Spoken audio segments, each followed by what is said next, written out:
Making your way in the world today takes everything you've got.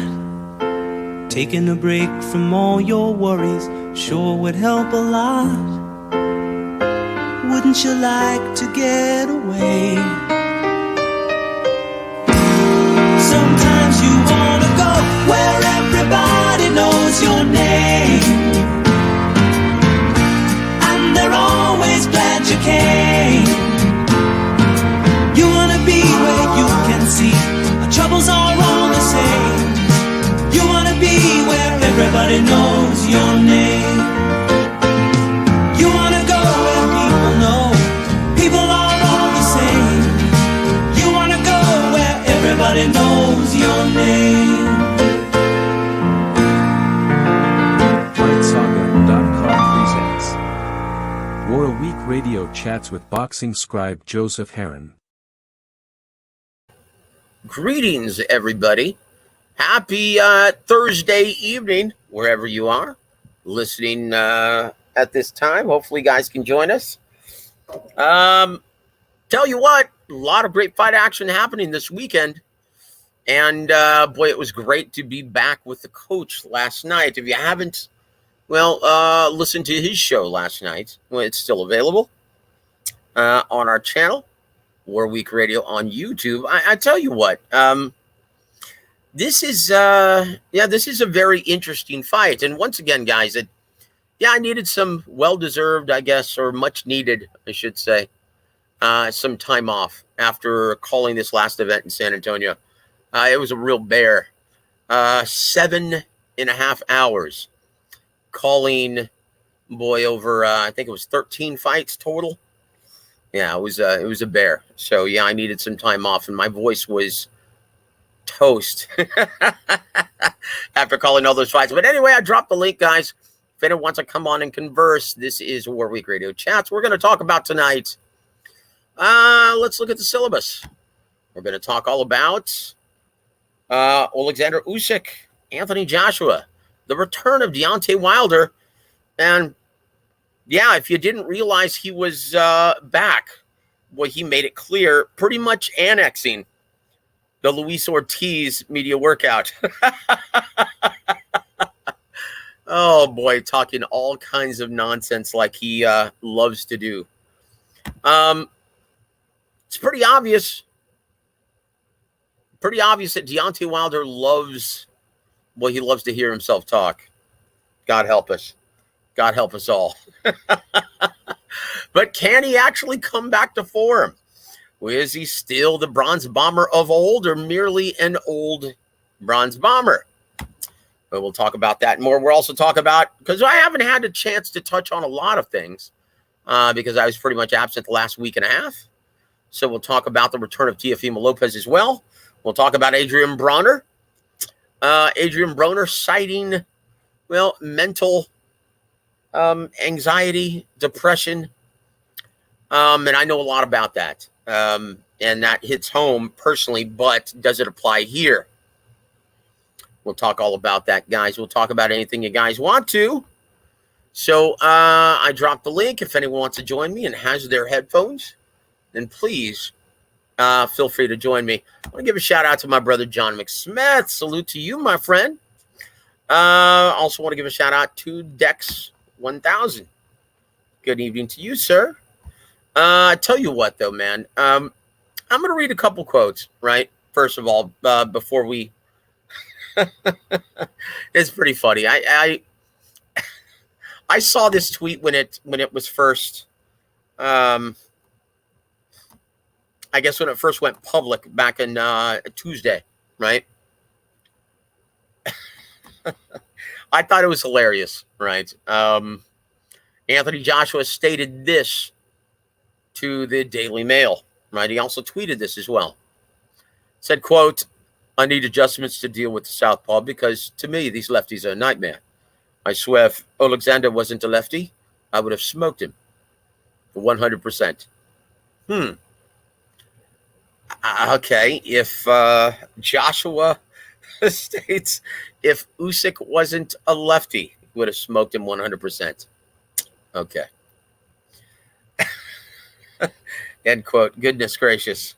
Yeah, if he weren't so technically proficient, if he didn't use such an intelligent jab, if he didn't use such great footwork, right?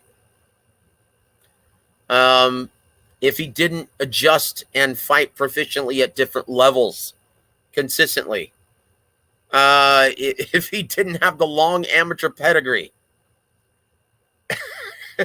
if he weren't such a complete fighting machine, if he weren't such a cerebral assassin, oh yeah, he would have smoked him 100%. Absolutely. Look what he did to Charles Martin, who is a southpaw. That's how he initially won his first IBF world title. Anyway, I thought that was funny. He goes on to say this, and this is something. Well done. You put up the shot glasses there, brother. You know what? That calls for a toast, shall we? Here's our first shot of the evening. Tell you what, John, Dex, whomever else is listening, if you guys have your sweet amber or spirit of choice, raise your glasses now. It's good to be back, guys. It's good to talk to friends. It's good to chat with all of you guys. Missed all of you. God bless you.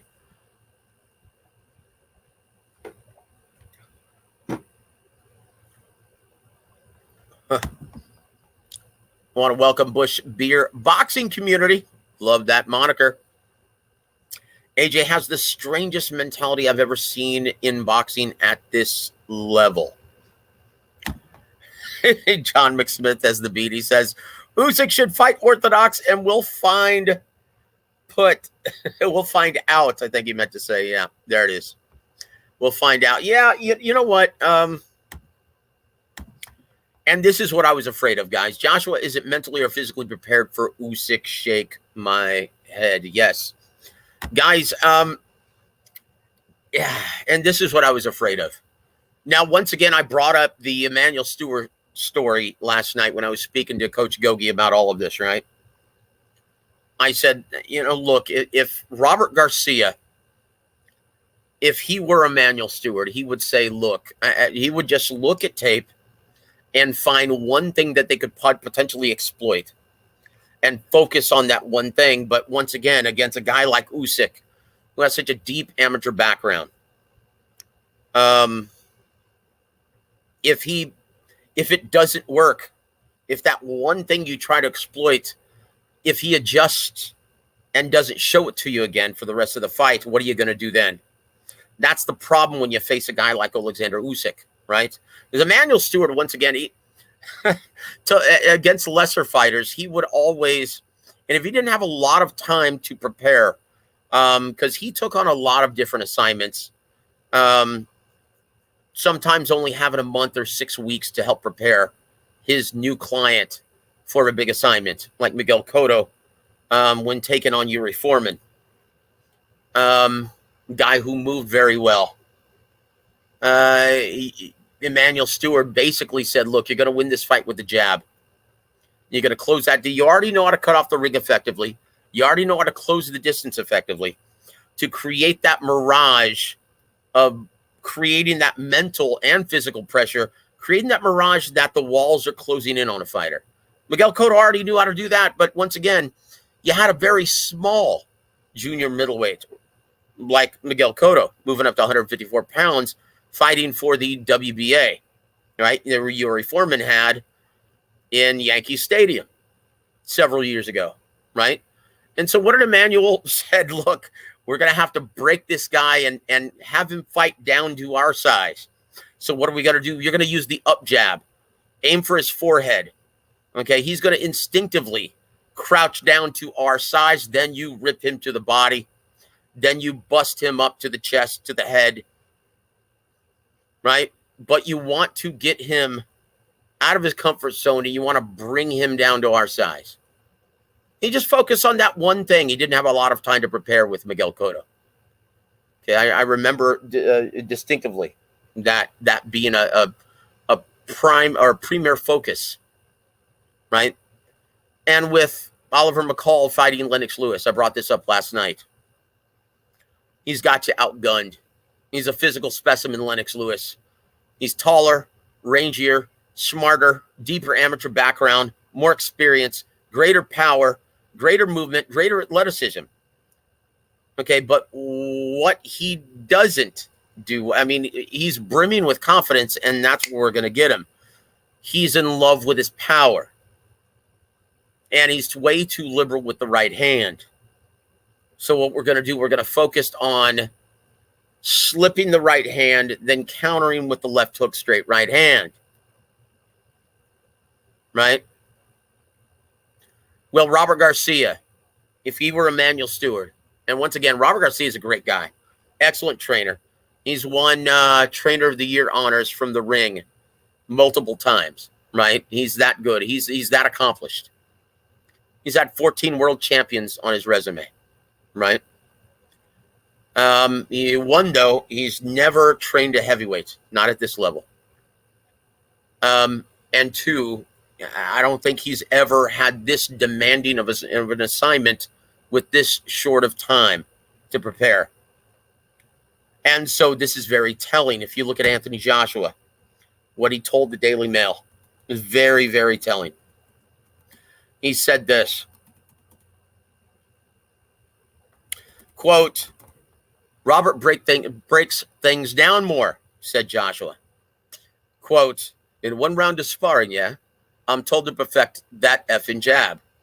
In another round, to tilt more when throwing the big right hand. It's more tactical to deal with the southpaw. Reasoning to the method. It's a lot to remember. It's not so much about me being confident. That's up to my team. I respect Robert highly, but I can only gain confidence from my preparation and my sparring. A coach can tell a fighter a million good things, but if he doesn't do them on the night, it's pointless. So I've handed over control. I used to spell out the 2 or 3 things that I wanted to work on. Now I just listen. I soak up all the information like a sponge. Let my guys make the decisions. Training camps are so challenging, so draining, so brain fatiguing. I need to be better conditioned. That's just how it usually is with me. Calm. A lot of people understand the physical side of boxing, but what about the psychological element? A fighter has to be trained to keep his head screwed on as he goes into the ring, not drift away mentally because someone's shouting abuse or even being positive or seeing your mom on the ring walk. Now I need tunnel vision, end quote. Okay, so I'm going to go back to one thing, right? Listen to this once again. Quote, Robert breaks things down more. In one round of sparring, I'm told to perfect the effing jab. In another round, tilt more when throwing the big right hand. It's more tactical to deal with the southpaw. Reasoning to method. It's a lot to remember. End quote. That's huge, guys. And we stated this several months ago when I was speaking with Ronnie Shields on his Tuesday show, when it was announced that Robert Garcia was going to get the assignment. I said, well, do you think it's going to be too much thrown at Anthony Joshua? Is it going to be too much thrown at Anthony Joshua? Is it going to be too much for his brain to register? Too much, too soon, in too short amount of time? Because keep in mind, when we spoke with Ronnie, right, he was shocked as to how little Anthony Joshua knew for being at this level. That he didn't know how to fight behind an intelligent jab, using it more assertively in the ring. Oh, my apologies, guys. That's Lee Cleveland from Fight Saga. I'll talk to you later, my brother. But that's huge. And I was like, oh my gosh. I said, Coach Ronnie, where do you begin? Where do you even begin to teach Anthony Joshua? And he goes, well, it's going to be a crash course. And once again, this is what we stated a long time ago when Anthony Joshua announced that he was going to jump and activate his rematch clause, right? Too much, too soon for his medulla. And once again, he's still learning on the job. He's admittedly still learning on the job. So, in my opinion, my guess, and just by hearing him say that throughout camp, it's like I can guarantee you that Joshua was having a hard time soaking everything in and also applying everything. Look, if he wanted to be successful, okay, he should have actually come down to Houston to coach with to work with Coach Ronnie, with all the distractions in the UK behind him. Okay, and he should have just, during the day, just prepare with Coach Ronnie Shields. And then at night, boy, you go back and watch fight tape. You go back and watch tape of Usyk. And then you practice in the mirror, shadow boxing, everything that you learned that day. Do that for maybe 6-8 weeks. Maybe you have a chance. But guys, this isn't a good scenario for Anthony Joshua. And John McSmith has the beat. He says, Gogi says it all starts with footwork. Usyk's footwork is world class. Age's footwork is mediocre. You look, when you say his footwork is mediocre, you're being nice. Because not once did he attempt or even understand that he had to cut off those escape routes. Because what southpaws like to do, they will crack you, and what fighters and trainers call cut your opponent in half. It means they want you to try and throw that right hand from across your body. So they'll keep you at an angle to where you cannot line up the straight right hand, right? Okay, well, he was doing that all night. He consistently had his front foot on the inside of Alexander Usyk's front foot. That's why it was so difficult for him to land the right hand consistently. That's why it was so difficult to even land the jab consistently, and he was merely pawing with it most of the time. Right? That's a huge problem. So, John, you're absolutely right. Starts with footwork.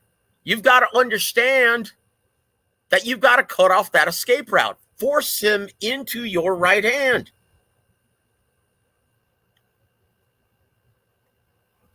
Okay, if you just do these two things, you ultimately increase your chances for victory. Right? And first thing is your footwork. You're absolutely right. You've got to cut off those escape routes, positioning your front foot outside of Alexander Usyk's front foot. Right? And 2, you've got to fight behind an intelligent and assertive jab. Not just paw with it. Because Alexander Usyk's smart enough, he's going to use that as a rangefinder for him.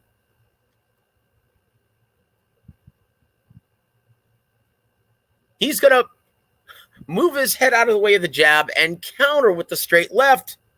He's going to see your head moving in the opposite direction, and he's going to crack you with the opposite hand. It's called misdirection. This is a real dilemma for Anthony Joshua. And once again, he doesn't even know how to read feints, doesn't even know how to incorporate feints. And once again, intelligent jab, incorporating feints with touch jabs, with hard stabbing jabs to the body, chest, and head. And if you cannot find the head, aim to the chest and to the body. Mix levels. If he does those two things, he ultimately increases his chances for victory. Just those two things. But once again, he's got to be able to read feints. He was biting on feints all day long in the first fight. And he was completely frozen. And once again, he's got to understand and get used to actually... He's got to get used to getting off first, not waiting to counter. And when your entire boxing career, you've been a counterpuncher by trade, you're not going to learn that with one training camp. This is a dilemma, guys. Want to give a shout out to my brother Bruce, Gas Boxing Jazz and more. Guys, if you haven't already, go visit Bruce at his channel. And please go subscribe. And yeah, still learning on the job. I'll drink to that, man. Fire too. Also want to give a shout out to my brother Boodle. How you doing, brother? Once again, guys, if any of you guys have your headphones and you guys feel like chatting, I'm going to drop the link once again, right? Oh,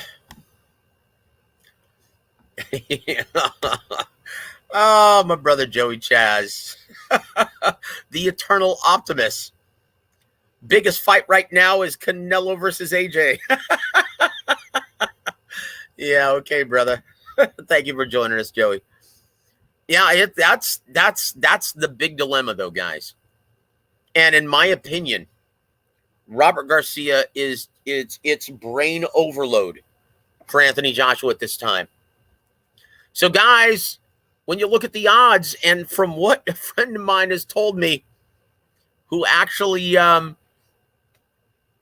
he's a handicapper, right? And what he was telling me via text is that there's a ton of money shrinking the odds from fans putting last-minute money on Anthony Joshua, tightening the odds. Okay, so what was actually a healthy favorite initially when this fight was first announced, boy, he's now a very competitive favorite at minus 175, less than 2-1 betting favorites, right? And Anthony Joshua is now just at a plus 150, right? A very live betting underdog, according to the bettors, to the fans. Guys, I'm here to tell you, Usyk does not get enough credit for his durability. This is a guy who's taken shots from big punchers, Gassiev. You look at his cruiserweight career, taking big punches from Tony Bellew, and he keeps coming, taking punches from Anthony Joshua in the first fight. And he adjusts. He rolls with shots. He doesn't get enough credit for his durability. This is a guy who keeps coming and he figures you out. This is a real problem, guys. So we go to the rounds betting, right? Let's go to the total rounds. In my opinion, you look at the over-under. It's under 9.5 rounds. It's a plus 110. Over 9.5 rounds, it's a minus 150. So people are expecting this to go late in the fight.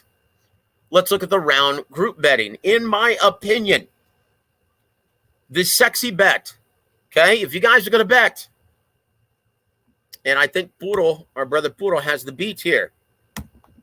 He says, AJ, in 10. No, you don't have the beat then. I read it incorrectly. I thought you meant Usyk in 10.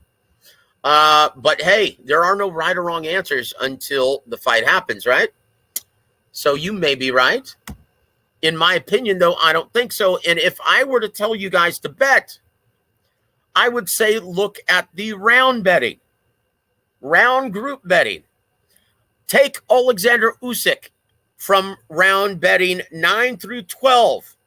It's a plus 500. Okay? Hedged with Anthony Joshua round betting 1 through 6 at a plus 550. Okay? That's how I would bet. I wouldn't bet on a straight up winner. The odds aren't good enough. Guys, if you're going to bet with the Alexander Usyk round bet, round 9 through 12, plus 500, hedged by an Anthony Joshua round bet, group bet, 1 through 6, at a plus 550. That's your safest and most logical bet. Okay? In my opinion. Want to give a shout out to my brother Tycho TV. Thank you for joining us, sir.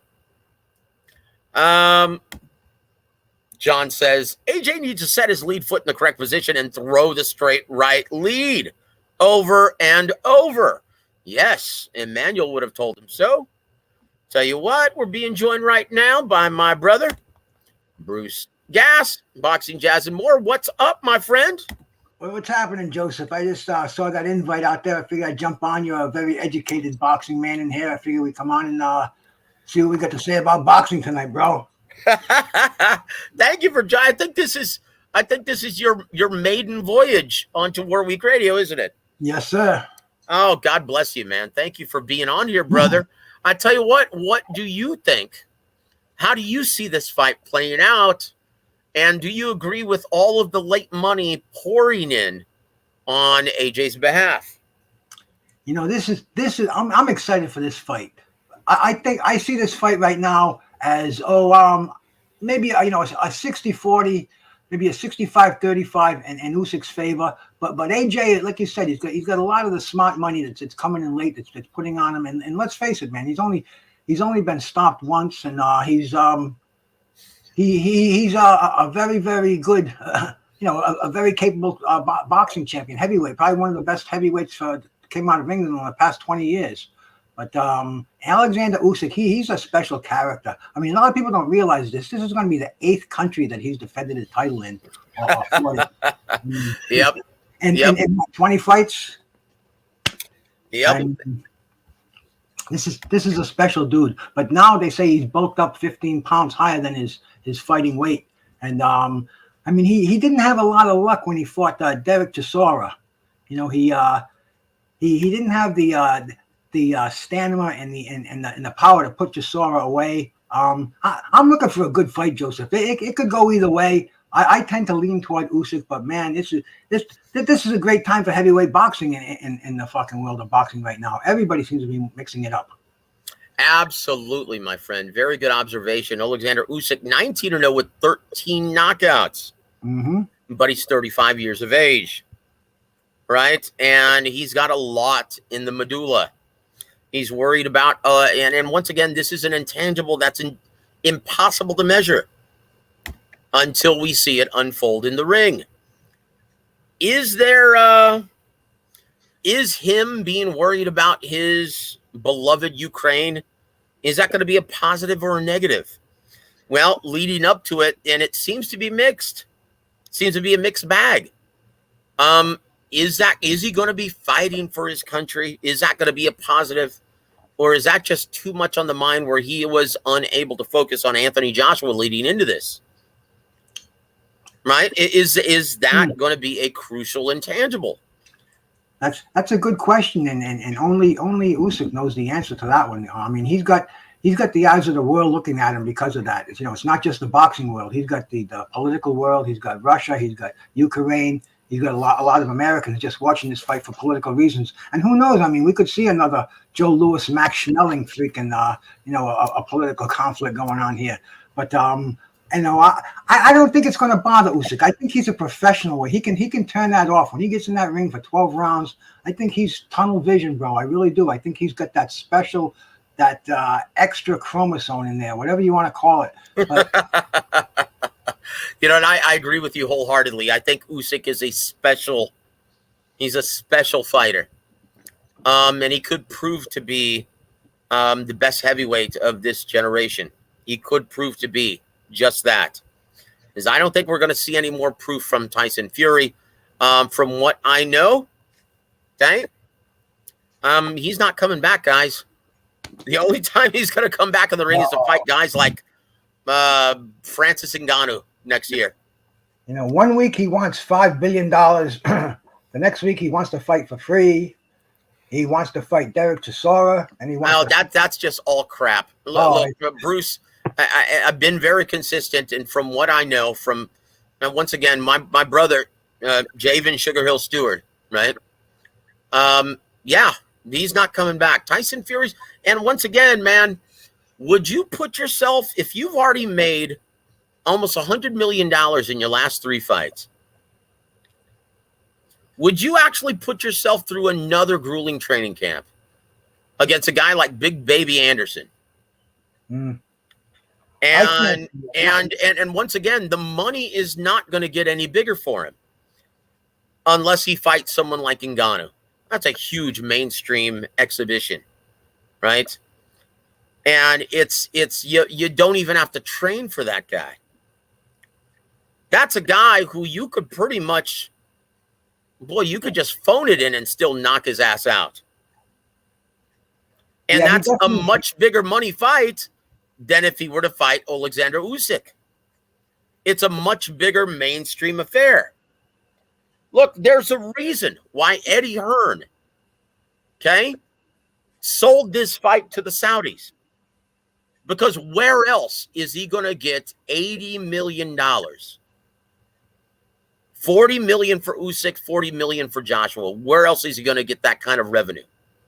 Because the pay-per-view model, the pay-per-view revenue stream is deader than dead. Because we'll look at BT Sport for Tyson Fury versus Dillian White. They lost their ass. Yeah, I can't even see why they even count pay-per-view numbers anymore. Because I mean, it's a streaming world. Let's face it. Anybody with a tablet, with a cell phone, with a fucking laptop, bro, you can stream a fight just as easily as paying for one now with the 5G technology. It's a losing battle. I think they have to change the way that they sell boxing.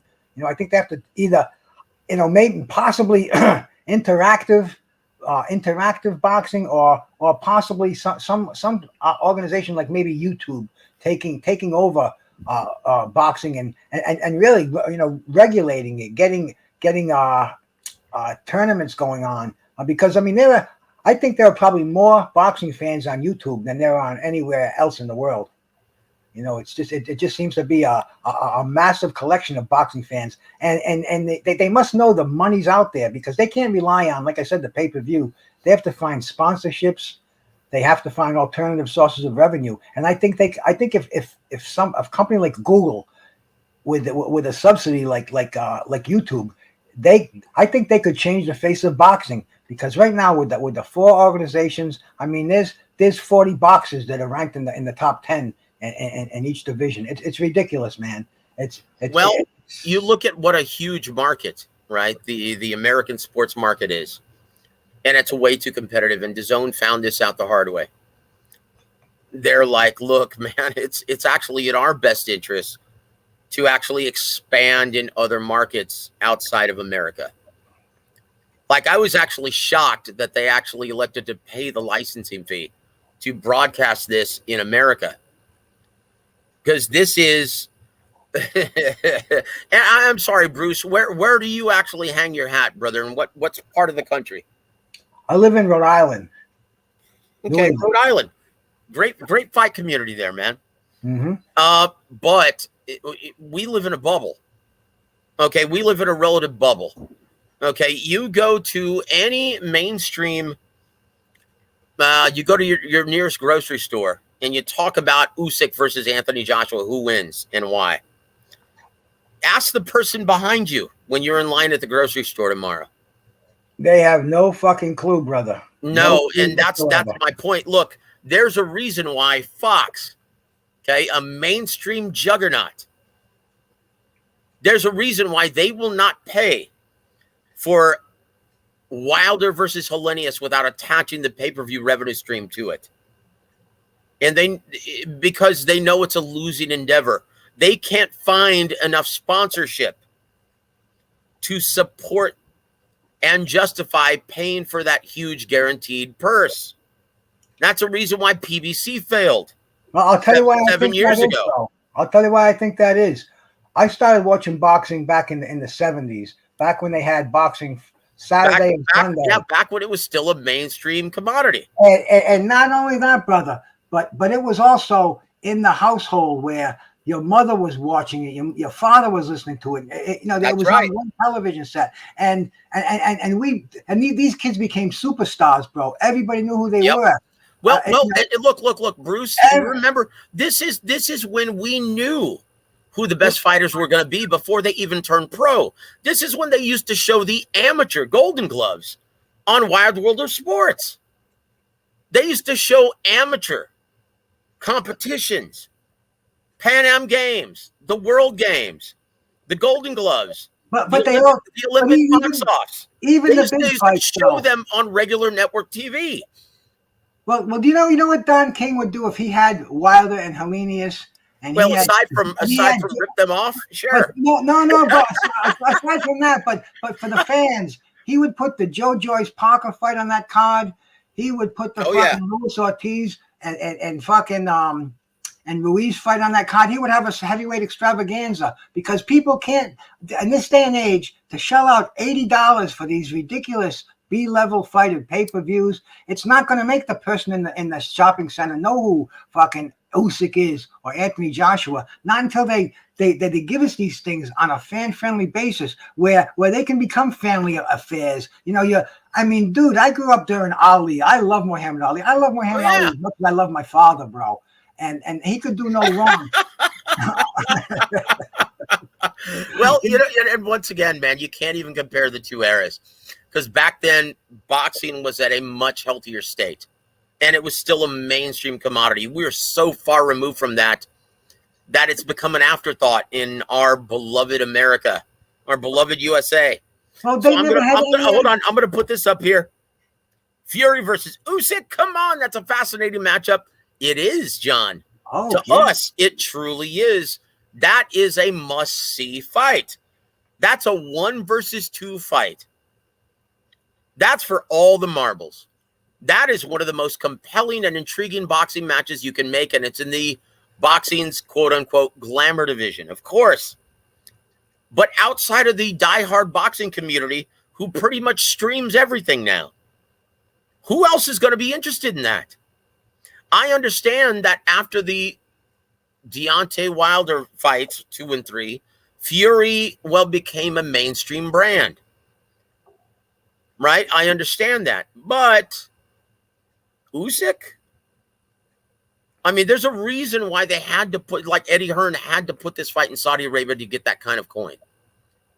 I understand that. I understand why, because Usyk, as accomplished as he is, as what a neat character he is, okay, as proficient as he is, he couldn't sell out my living room on a Saturday night, brother. That's the reality. Guys, it's a business. It's a business. It always has been a business. Yeah, but and you know what? And when you're talking about Don King, this was back in an era when fighters actually were more reasonable with their pre-fight guarantees. Well, there were no guaranteed contracts back then. Long-term contracts. You know, with the heavyweights, Don King controlled the heavyweights, and he put together a package. And yeah, I mean, he would lay down the 3 blank contracts in front of a fighter. Dude, I was talking to Tim Witherspoon the other night, and he was giving a totally great behind the scenes what was happening with Don King. But he'd put together a fight, and all these fighters, they're all training together down in Ohio. That's right. And they'd get on the plane, go to Vegas, and bango, you'd have a heavyweight extravaganza card. After the fight, they'd all go out to dinner together. To have them be sharing hotel rooms together. Of course. That was back then. Now they're pampered fighters. They have guaranteed contracts. I mean, dude, it's not. Yep. You're absolutely right. In the immortal words of Coach Gogi, they're a bunch of entitled bitches. And the fans see that. The new fans, they're not going to get drawn into that, bro. There's enough fluff out there in different sports. Boxing has to get hardcore again. It has to make fans. I'm a fucking boxing fan, you know. I don't watch fucking tennis or golf. I watch boxing. Well, I tell you what, man. You know, unfortunately, and most people who know me very, very well, they understand that my favorite sport outside of boxing is baseball. In my opinion, it is the most majestic of all American pastimes.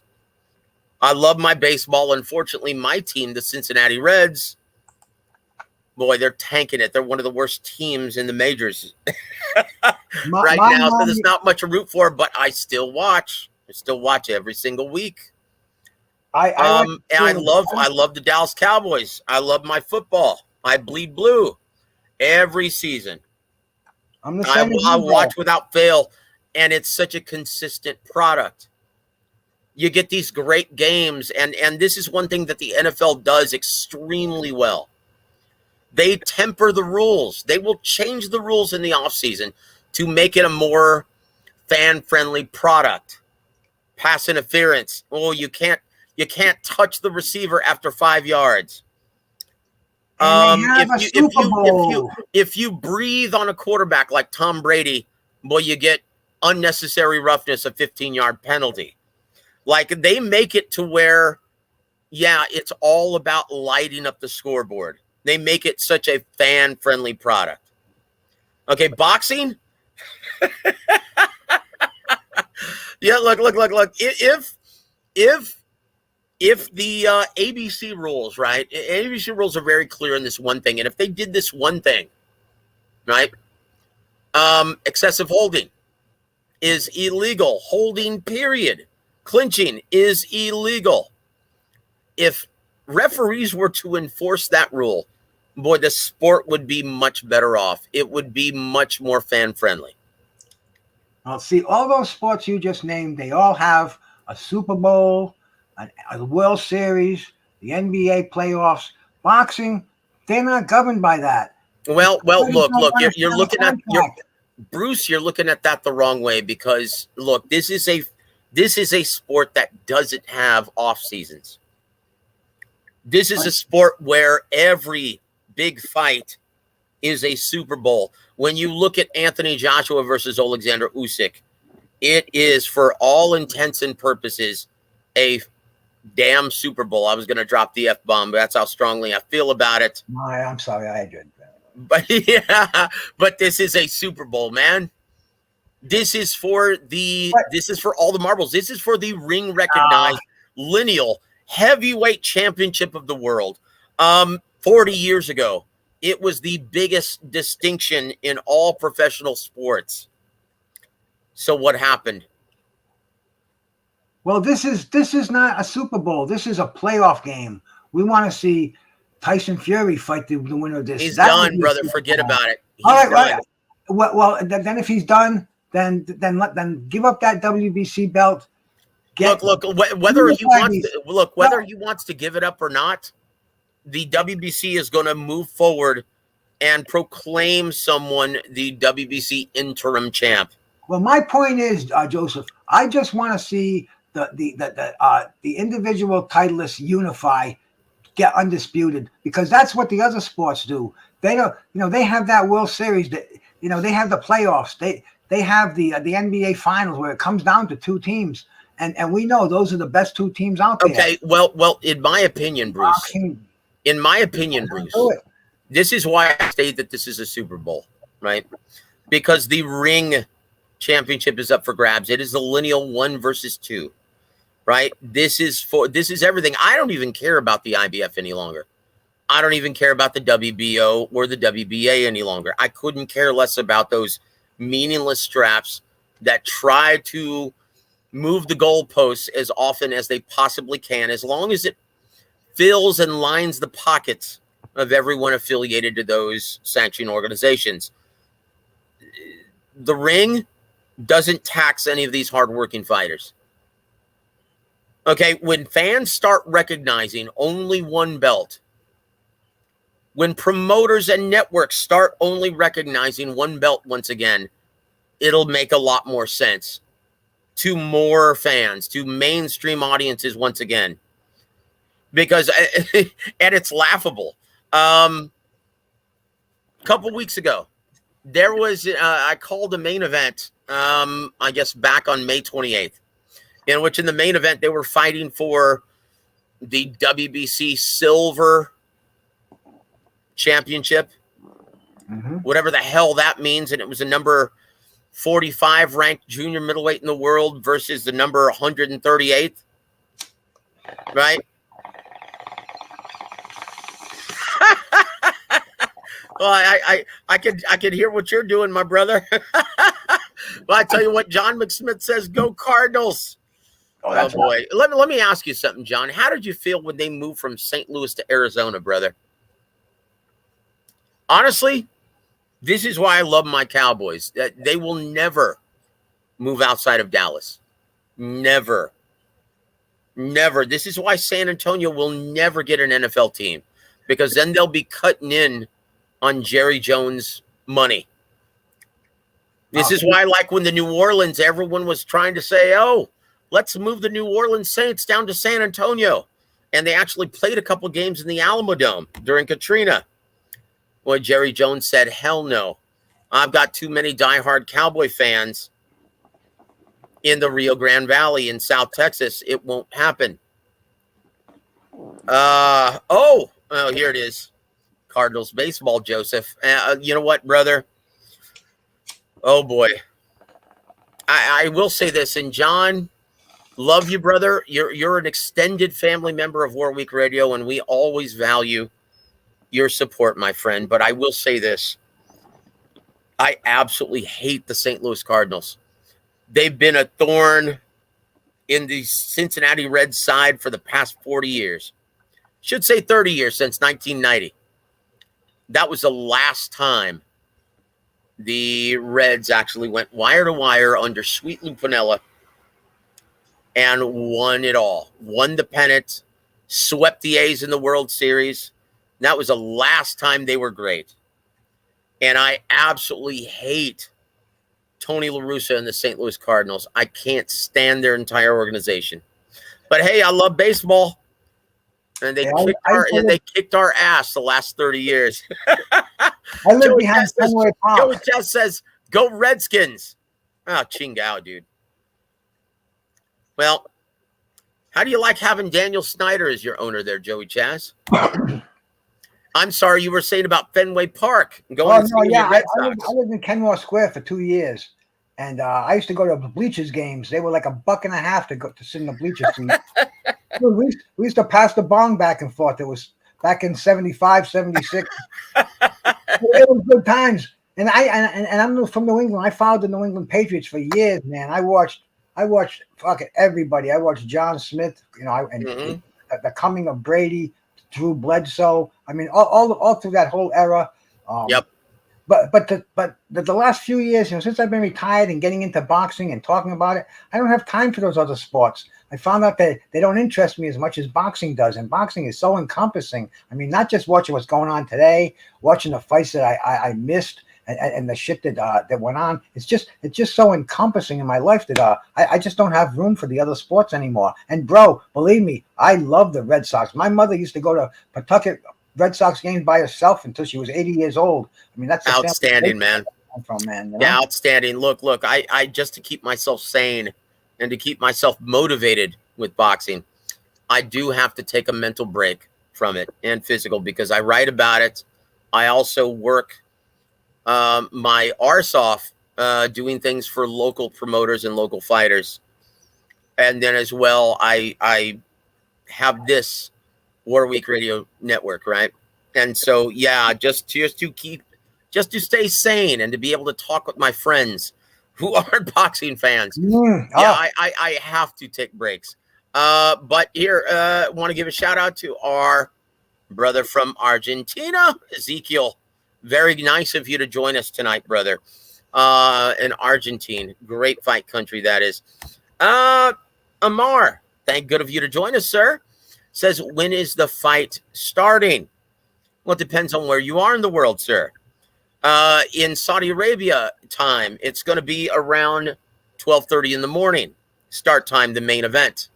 In the UK, the start time is going to be around 10:30. On the East Coast, it's going to be around 5:30 Eastern time. Where I am in Central Time Zone, San Antonio, Texas, it's going to be starting around 4:30 in the afternoon. On the West Coast, that's going to be starting at 2:30 in the afternoon. So it all depends on where you are, right? In Thailand, right? In Thailand, fight's going to be starting at 4:30 in the morning over there, right? So it all depends on where you are. I'll tell you, Joseph, I love the Saturday afternoon boxing because that's what I was weaned on. That's old school, man. That's Caesar's Palace. That's Larry Holmes on Wide World of Sports, brother. all the time, man, all the time. But that's why I like the zone fights when they're having them in the UK, because they spark up the afternoon. And like I said about boxing, it's all encompassing, but it's also so much fun for me. I don't make a living off it like you do. I'm not a writer or anything, but I fill myself up to the point where I just love it, man. I love getting online, talking about it, talking with other people in the business. Yeah, and we do this out of necessity, Bruce, because once again, my neighbors, I can't talk to anyone on my entire street about boxing.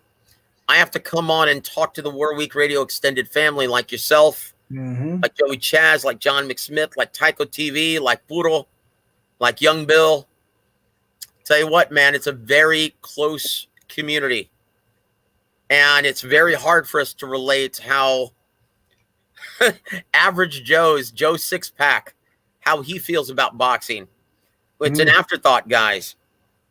It's an afterthought. Honestly, this is brand new stuff too. No other generation of boxing fans ever had this at their disposal. You had Ring Magazine, maybe you get ESPN, but now it's such an interactive community. I mean, you have to be on your toes if you want to get in talking about boxing around us. You know what I'm saying?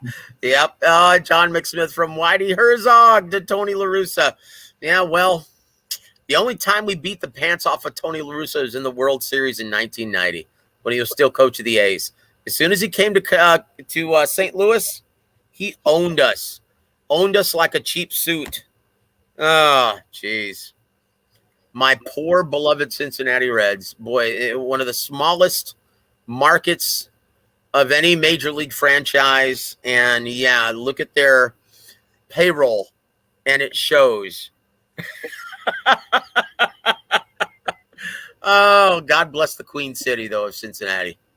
But I tell you what, though, guys, your final prediction, though, Bruce, and once again, I invite anyone to come on the show, chop it up with me and Bruce, and we're going to give our final predictions for this weekend's festivities. And guys, if you can't make it on, if you don't have your headphones, please disclose who's going to win and why and what round. If you see it being a stoppage, please disclose that. So, Bruce, drum roll, please. What is your final prediction, sir? I see Usyk winning this fight either with a late round stoppage, because I can see Joshua.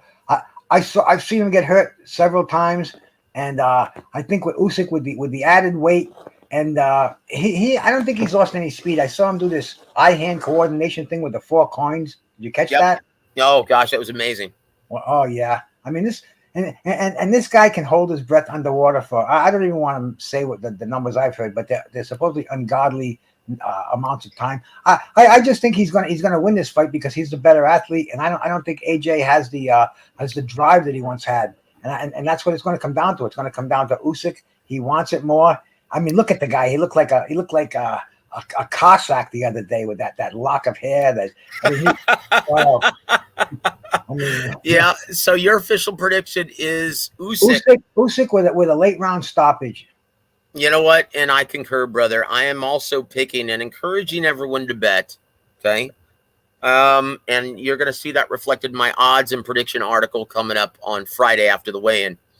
I'm actually predicting an Usyk late round stoppage. And once again, this is why I brought out this quote first, right? In which Josh was saying, and I'll read it once again, quote, "I need adjustments, yeah, to deal with the southpaw, because to me, these lefties are a nightmare. I swear that if Alexander wasn't a lefty, I would have smoked him 100%. End quote.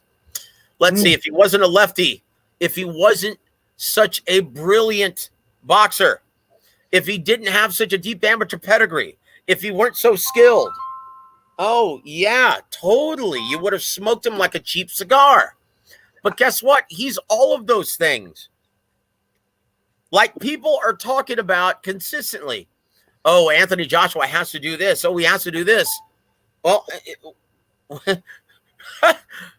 Usyk. What about Usyk? I mean, in my opinion, I can't see this not being round 13. He already understands the movement of Anthony Joshua. And once again, he's at a severe disadvantage. This guy is a nightmare for all heavyweights, with the exception of possibly Frank Sanchez or Big Baby Anderson, or maybe Tyson Fury. But for anyone who is still learning on the job, admittedly, like Anthony Joshua, this is a nightmare. This is a guy who brings light heavyweight skills into the heavyweight division. You've never seen or had to fight anyone that's this technically proficient.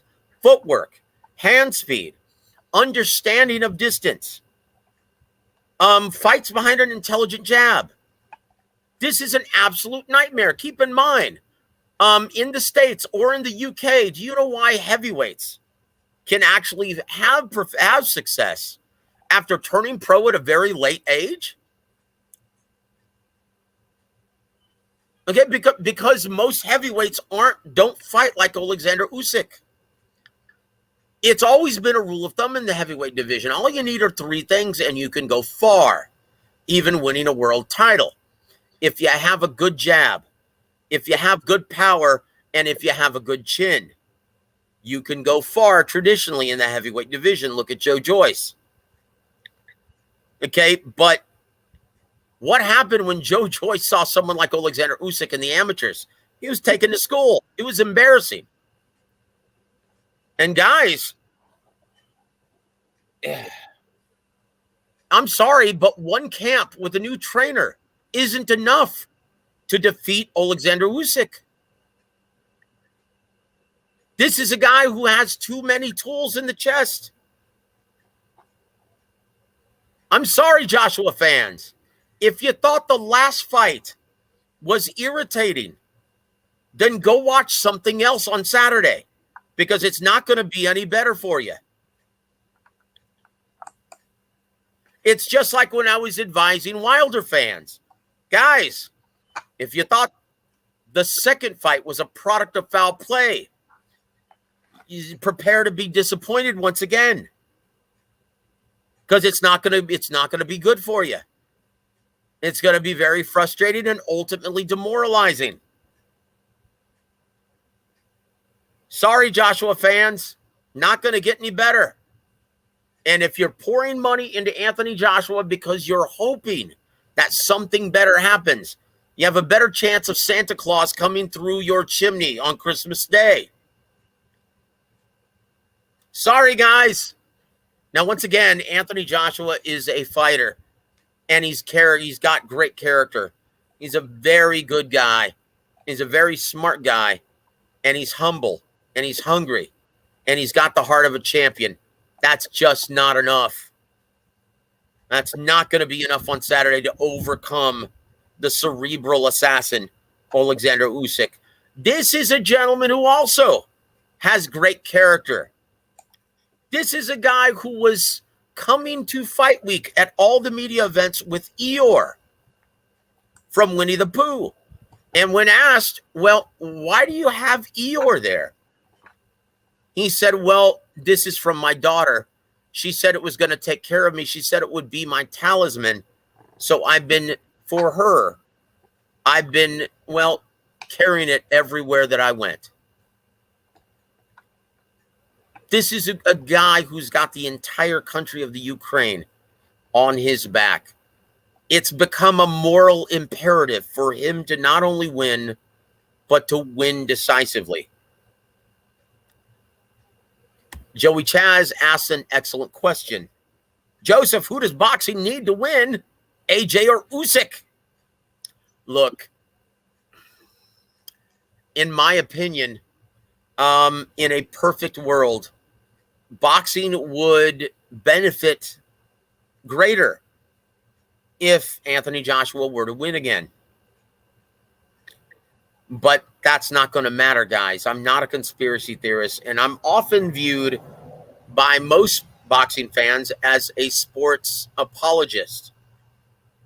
I'm not a guy who believes, oh man, I'm not a Teddy Atlas or I'm not a Steve Kim that believes their beloved boxing is crooked. Yes, there have been evidence of corruption in the past, but for the most part, state athletic commissions, governing bodies, fighters, promoters, networks, that's the last thing they want from their sport. People already think, mainstream fans already think it's a shady sport, shady business. That's why they don't follow it. So that's the last thing anyone wants, is any controversy surrounding this event. So don't look don't look for the judges to be in someone's pocket at this event, okay? Because the real bosses of boxing, the fans, will not stand for it. And the last thing anyone affiliated with this event wants is any controversy. Bruce, do you have anything to add to that, sir? No, bro. I was just wondering about the sentimental favorite. I was wondering if the judges might sway a little bit towards Anthony Joshua in close rounds. But like you said, it's under a microscope now. And I think boxing should be under a microscope because people just associate boxing with shadiness no matter what they do. And they have to make it transparent. They have to clean it up. And then how much cleaner can you get it than at the pinnacle of the division? And like you said, you're right. This is the most important heavyweight fight in a long time. But we would like to see the whole mess cleared up because I'm one of these believers where I'd like to bury the belts, but unfortunately, right now I think they're a necessity. I think they're needed to establish an undisputed champion. And right now, like you were saying, they're giving us the best. They're giving us the greatest fights. But from what they used to give us the filet mignon. And this is more like the you know what's funny, Bruce, and I totally and coming from someone as knowledgeable as yourself and as experienced as much as yourself, right? You became a fan from a much better time, right? So you've seen it as a real mainstream product, as a mainstream pastime. Okay, you've been there. But in my opinion, with all of the fights that we're getting around the world, all right. Well, you didn't let me finish, bro. Oh, I'm sorry. My apologies, Bruce. As you were, sir. My apologies.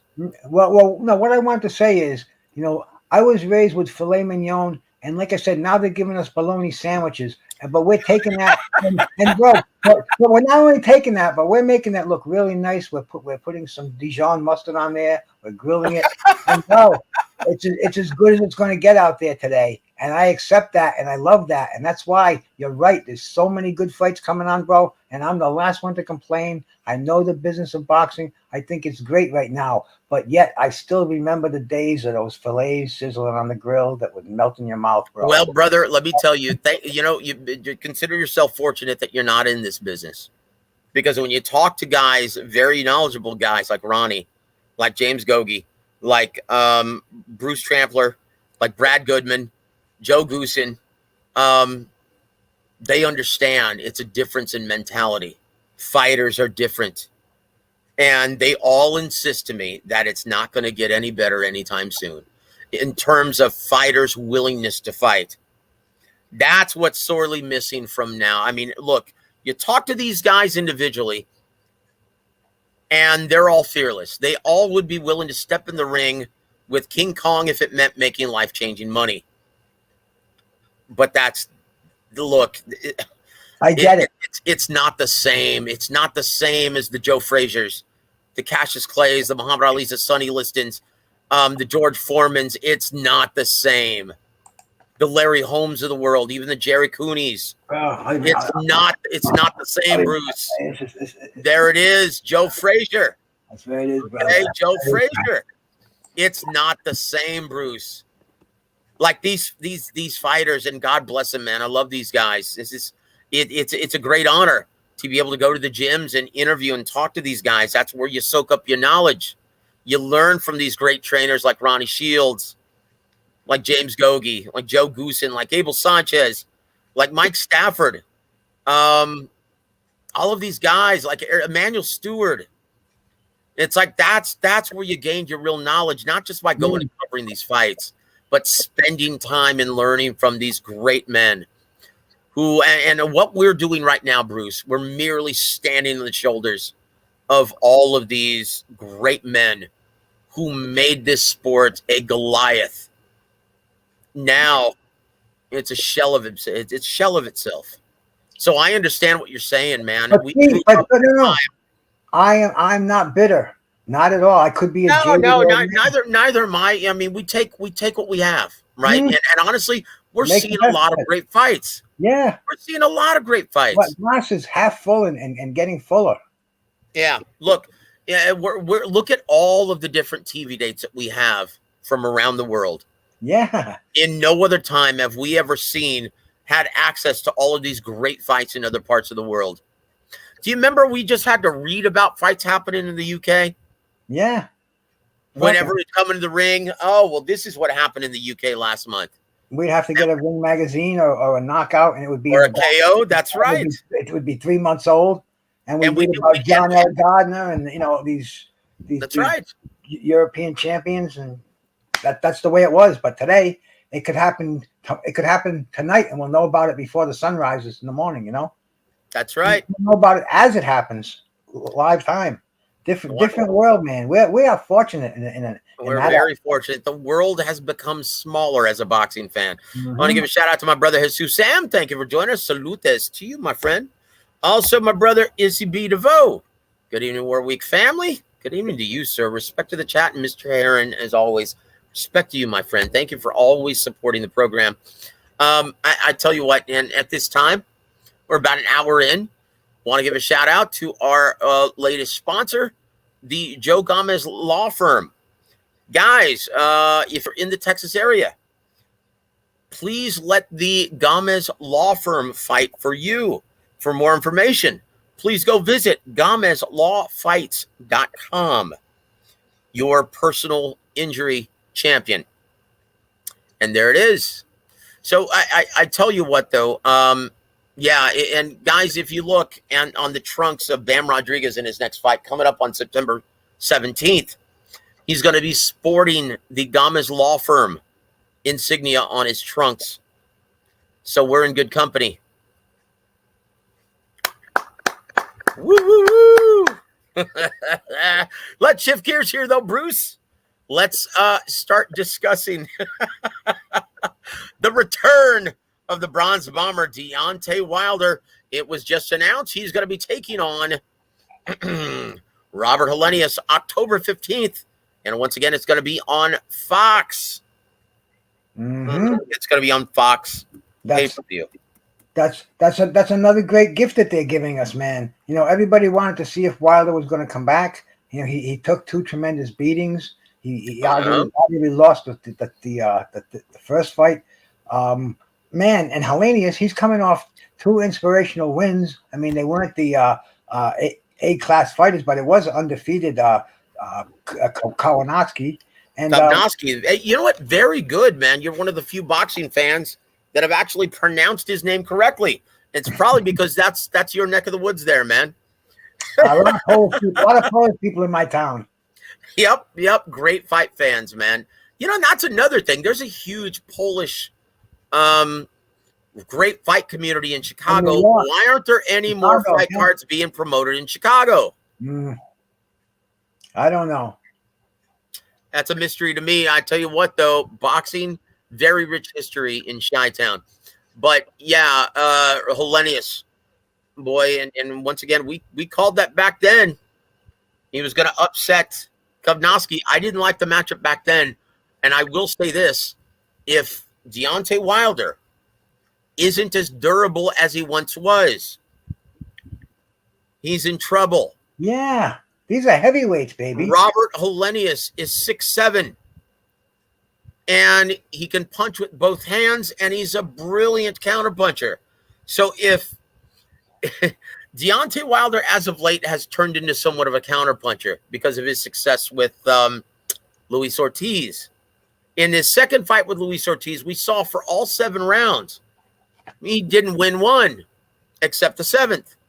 It's because he was patiently waiting for that opening. Well, he's not going to have that luxury against Robert Helenius. Robert Helenius is a counterpuncher by trade, and he's the A side. Is he going to be able to force Helenius to force the action? Is he banking on Robert Helenius trying to force the action? Because I tell you what, if he doesn't use the jab, if he doesn't force Helenius out of the pocket and force him to come forward, he's in trouble. Helenius, this is a guy who's very skilled. He's very good at understanding timing and distance. And he can knock you out with either fist. I see this as potentially being a huge problem for Deontay Wilder if he still has balance issues and if he has durability issues after those 2 horrific beatings at the hands of Tyson Fury. What say you, Bruce? I'm in the same lane as you are, Joseph. I see Deontay Wilder right here as what are we going to see? Is he going to be gun shy? Does he even want to fight again? I don't know. I'm hearing different things. He wants to fight until he's 40. I mean, father time and living that really, really easy life, bro. I mean, he is definitely he's an entitled athlete. He has got the he's living large, and I don't know if he can get up for this fight. I just don't, man. I don't know if it's going to be. I'm telling you, Bruce, you're smarter than you need to be, brother, because you hit it right on the head. Listen to this. Here's a quote from the Bronze Bomber. And look, guys, I'm not going to disrespect him by doing his impression because I still want you guys to tune in. So I'm going to just speak his see it, speak it, live it in my own voice, right? This is what he told Michael Rosenthal in the PBC podcast. He said this, quote, "I know I'm great. I have 3, maybe 4 years left, and then I'm completely done. I've done great with my finances. I make more money outside of the ring than inside of the ring. To even get to the ring, I need to have a certain minimum, and it feels good to make a decision about when and what you want to do. I'm not coming back to the sport because I need to, and it's a great feeling to be on the opposite side because most of the time, other fighters, they do it for money because they need the money." End quote. Now, here's the most disturbing part of this, right? Quote, "At the end of the day, I knew that I had to come back because I motivate and inspire so many around the world. So here I am. I'm very excited to come back to Brooklyn and continue to present my greatness to the world." End quote. Bruce? Well, Helenius, like we said earlier, man, right now he's as old as Wilder, maybe even a little older. But he's older. He's 38. 38. Well, but he's still there. They're at the top of their game, and these heavyweights, even these fighters today in general, I think they found the missing link in nutrition where they're extending their careers a lot longer, and they're not fighting nearly as much as fighters of the past. And when you look at Helenius, he's a well-preserved 38. He's been stopped. He's been stopped, but he hasn't been in the kind of wars. He was touted as the next Klitschko when he first came out. They were looking for big things from Helenius. And I think if he's got the right motivation, man, if he's got the right motivation, and if Deontay Wilder is not the old Deontay Wilder, because he's right hand, that's it. If he doesn't have that right hand, then we're gonna see a different fight. And he might see Tyson Fury in front of him. Helenius might have that jab, and he might just make a long night out of this for Deontay Wilder. If Deontay Wilder doesn't end this fight, I think within 5 rounds. So I'm looking so forward to this fight, bro. Yeah, this is actually a perfect litmus test for Deontay Wilder at this time. And look, and if he's smart and if he listens to Malik Scott, he'll box. He'll work behind the jab and be very conservative with that big right hand. He'll pick and choose his spots, but he will use the jab to dominate Robert Helenius, but he has to do it intelligently, because if he doesn't, Helenius will time it like a clock and come over the top. He's taller, rangier. People don't realize that. Helenius. And look, if you thought Tyson Fury punched hard, which he does, most heavyweights do. Guys, Robert Helenius is a big-time puncher, guys. Like, and you said it, Bruce, when he was first coming up 10 years ago, he knocked out Sam Peter. He destroyed him. He knocked out my brother Layman Brewster, sent him into retirement. Everyone looks at that Derek Chisora fight. Okay, he was riddled with injuries for about 5 or 6 years. He took a lot of time off. He got it fixed. Yes, he was knocked out by Gerald Washington. But this is a guy who now understands it. He's getting the most of himself. And he's one of the smartest heavyweights in boxing. Mm-hmm. You can't underestimate this guy. He can knock you out with either hand. Ring Talk 101 joins us. Thank you so much for tuning in, brother. He says, do you guys think Wilder should retire if he loses to Helenius? And do you think he actually would retire? Yes.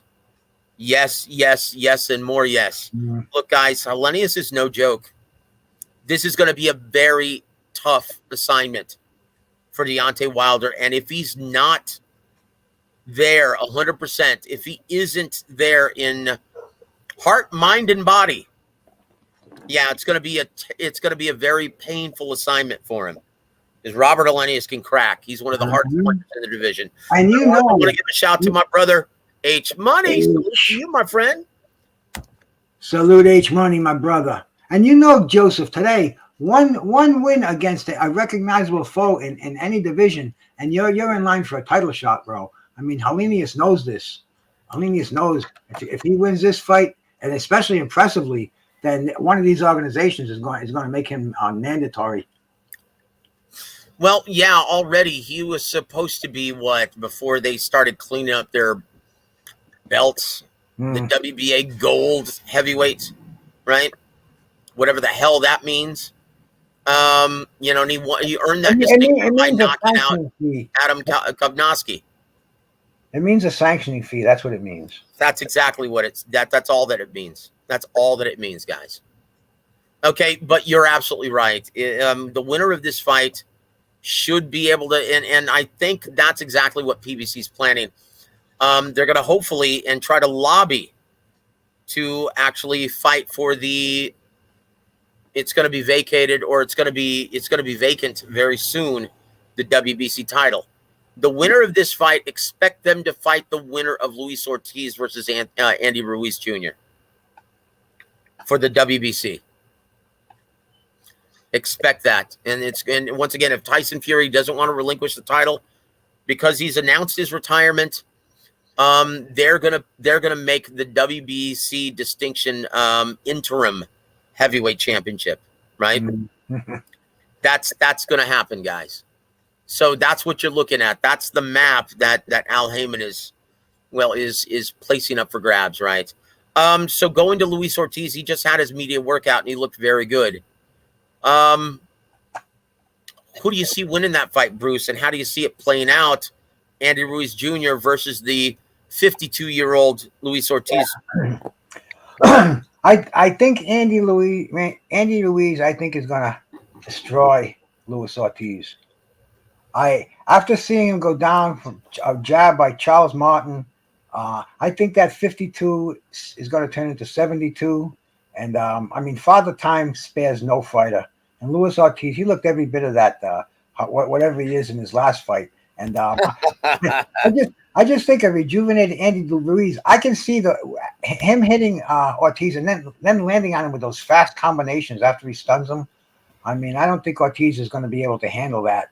And I think he's gonna send him into retirement. I think this is Andy Ruiz realizes this is his maybe his last grab at the gold ring, and I think he's gonna really go into this fight with some attitude. He's another one. If he wins this fight, he's got himself a mandatory or a number one ranking in one of these crazy alphabet divisions. Well, look, and if he doesn't cut off the ring and close the distance more intelligently than he did against Chris Arreola, Yeah, he's going to be in serious trouble. But I'm in agreement with you. And I think if we see a motivated and intelligent Andy Ruiz, he's just going to be too much for the old man. So Joey Chaz says, Fat Boy versus Grandpa. Can't wait. Yeah. Oh, guys, I just dropped the link if anyone else wants to join us tonight. Also want to give a shout out to Daycare Promotions TBE. Thank you for joining us, sir. Also want to give a shout out to our brother Dragon Leg. Thank you for joining us, sir. Look, guys, I love these heavyweight fights. I don't care. I know a lot of critics, a lot of fans like to shit on these fights, but all of these fights mean something to each and every one of these fighters. You were talking about Super Bowls earlier. To each and every one of these fighters, this is, for all intents and purposes, their Super Bowl, right? Mm-hmm. And at the very least, championship game, win or go home. There's a lot at stake, and there's a lot of consequence attached to all of these fights. Guys, that's what makes these so intriguing, and there has to be consequence at this level. That's what makes this a must-be TV for any boxing fan. As you were, Bruce. I'm sorry. No. I just wanted to say, see, my problem is, Joseph, I'm old and I forget things. If I don't get them out when I think about them, they're gone, bro. No, I hear you, brother. Go ahead. I hate being rude, but what was I going to even fucking say now? I think I might have been. I'm sorry, dude. Yeah, you know what, man? Now that you've actually given that disclaimer. I'll think of it, keep going, but please don't be offended if I have to cut it in there. No offense here, brother. No. Don't worry about that. Just look, now you've actually provided that disclaimer. I remember what I was going to say now. I was going to say, and plus this is the heavyweight division, and as boxing goes, as the heavyweights go, that's how boxing goes. That's how to give boxing that shot in the arm is to really make the interest in that heavyweight division what it once was. You know, for everybody to know who the baddest man on the planet is once again. Yeah, we need to see these former champions, right? And these perennial contenders to be step into the ring and squaring off. We need to see the best in the division fighting the best. And even on the undercard, bro. Even on the undercard where you have Zwing and Herzhavek. Yeah, Philippe Herzhavek. Yeah. Look, this is a great fight. You've got two former Olympians, two big punchers, two undefeated fighters, squaring off in the co-main event, and the winner is going to become the IBF mandatory challenger for the winner of Usyk versus Joshua. This is a big fight. Yep. And once again, it's going to be interesting to see how Philippe Herzhavek, how he looks under the tutelage of newly assigned head trainer Ronnie Shields. There we go. There's so much happening in the heavyweight division right now, bro. Brother, there's so much happening in every division. And I'll tell you who I feel bad for. That it's going to be on the same night as the return of Deontay Wilder, the long-awaited return. And everyone's going to want to and be interested in seeing which version of Deontay Wilder shows up, if he's still the same guy before the two just god-awful beatings at the hands of Tyson Fury. Is he going to be the Deontay Wilder of old or an old Deontay Wilder? And unfortunately, it's going on at the same time as Haney versus Kambosos 2. Oh, they do that to us a lot now. That's one of my real pet peeves in boxing, especially a guy like me who has trouble enough staying awake for one fight where we have to go back and forth. And when they're running them back to back, it's boxing shooting itself in the foot. Don't they understand? Every boxing fan wants to watch every fight, and you have to run them against each other. I mean, dude, it takes a rare breed to watch a fight on their phone and watch another one on their tablet. I can't do that. Joey, come on, brother. Don't do that, man. The Great White Hope versus the BLM hype job. Can't wait. Oh, come on. Come on, brother. My brother Carl Hansen out there, too. Oh, give a shout out to my brother, Carl the Crocodile Hunter Hansen. Salute to you, my friend. Thank you for joining us, brother. Tell you what, man, it's going to be interesting to see if George Kambosos can actually do anything that's going to be effective against Devin Haney. And look, I told you how this fight was going to happen, my friend. Before it even happened, I said, look, if Devin Haney is not weight draining, if he's able to make weight comfortably, okay, he can win the fight with the jab alone. And he did. With his dominant left hand. He's got one of the best, most proficient and intelligent jabs in the entire sport. And with his feet as the foundation of his defense, checkmate if you're looking to counter. That jab is going to freeze you all night long. So can George Kambosos, can he actually get off first? Can he apply intelligent pressure? Can he successfully cut off the ring and close the distance effectively? And can he keep Devin Haney from wrapping him up underneath? It's going to be interesting. And I tell you what, with a guy who's got the mindset of a winner, like George Kambosos, a lot like Anthony Joshua, boy, you can't ever count those guys out. They're in each and every fight. Although for this fight, well, we'll see what happens. Look, in my opinion, I thought it was a very wise idea to try and get Jeff Fenech. Okay, in my opinion, one of the best pressure fighters of the past 30, 40 years, right? And he's from Australia. And if that's your modus operandi when fighting a guy like Devin Haney, why wouldn't you seek the counsel of Jeff Fenech? George, come on, brother. Get him to co-train you. Get him to be an assistant trainer. Get him to be in your camp. You need those pearls of wisdom from a guy who could, well, make any size ring the size of a shoebox. Am I wrong here, Bruce? Well, he definitely knows that what he did in the first fight is not going to work in the second fight. But the thing about Devin Haney is he's one of those 5-tool athletes. He seems to have so many different plans in his toolbox that I don't know if Kambosos, I don't know if that roughing, if that cornering style will work against Haney. I think he can box on the back foot. I think he's quick enough to catch Kambosos with counters. But bro, we never know. That's one thing about boxing, and Kambosos being at home, must be studying the fight tapes of that fight over and over again. And Jeff Fenech, bro, Jeff Fenech was one of my favorites back in the day. Man, his fights with second fight with Azuma Nelson, and they were classics. Yeah. I mean, look. Jeff Fenech was one of my favorite fighters to watch. He was all action all the time. Never took a back step. Boy, and yeah, you called it, man. The great Azuma Nelson, boy, what a Hall of Fame badass he was. Chingao. They don't make him like him anymore. They just don't. No, so once again, I'm gonna go with Haney. I'm gonna go with Haney in the rematch, but I think Kambosos is gonna put on a better show than he did in the first fight, which was not a bad showing. Well, he has to do something. And once again, Carl has the beat. Hopefully George cuts the bullshit this time around. Yep, you called it, brother.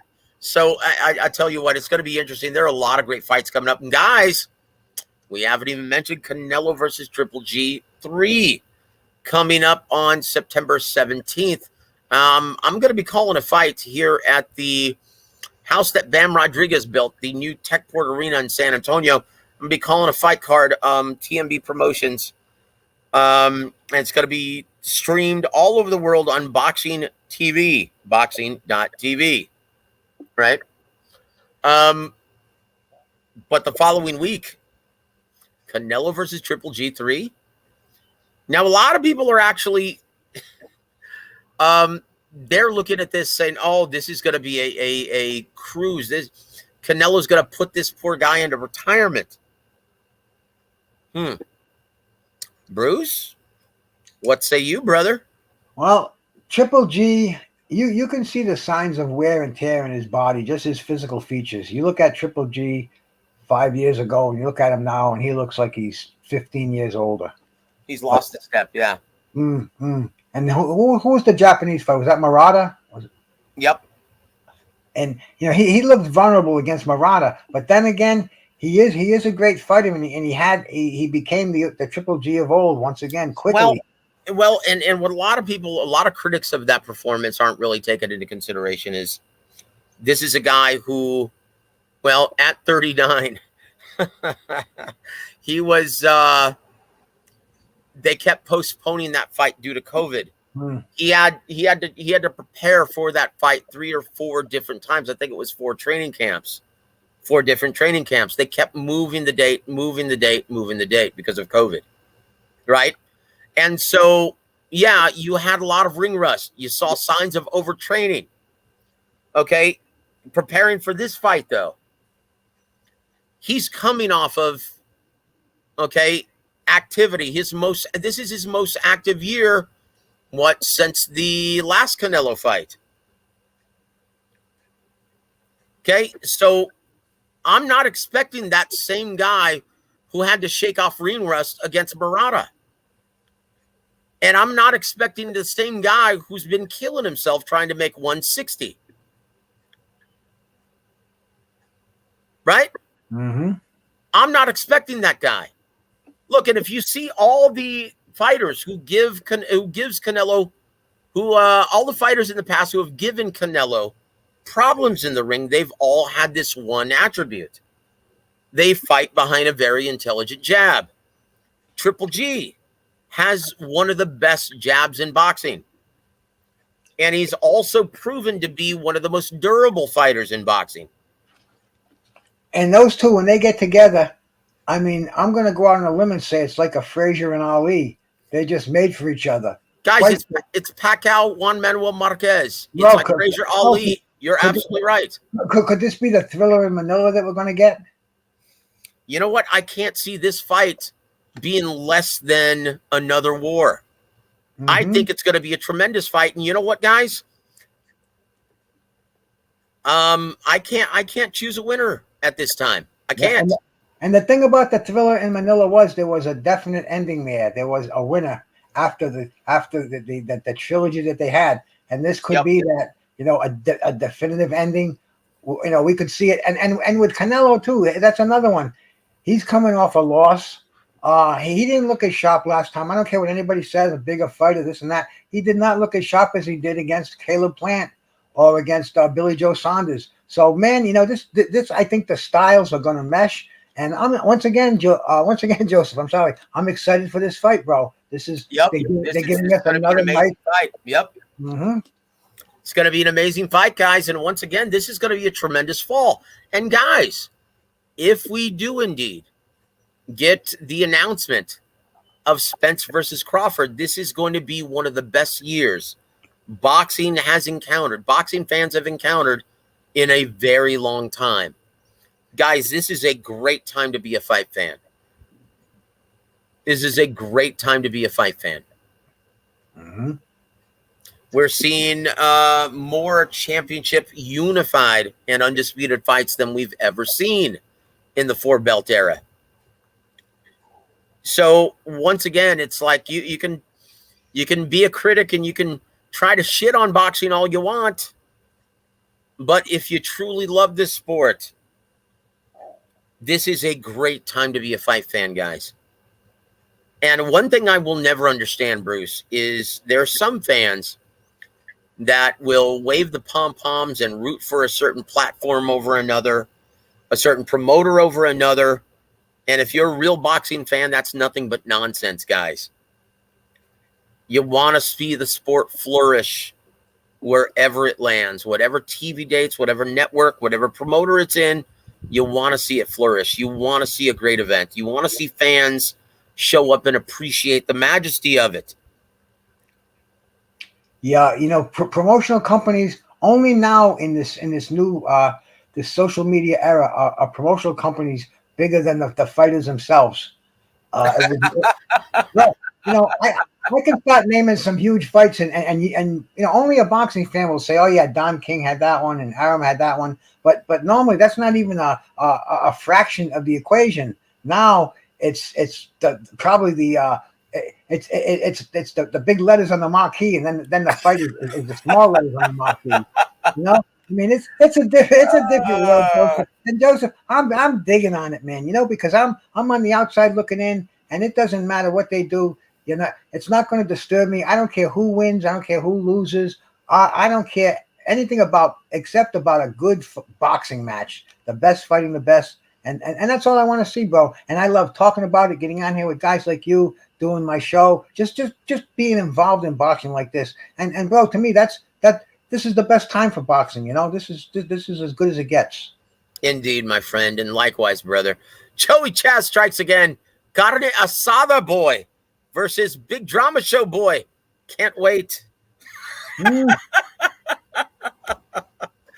Oh, I forgot one also. Kangaroo Jack versus Pillow Fist Haney. Can't wait. Oh boy. I tell you what, man, I love the fight calendar. Love the fights that are coming up. And yeah, it's too early for me to actually choose a winner between Canelo and Triple G. In my opinion, we're going to see another great fight. And I know most fans are viewing this as being long past its shelf date, right?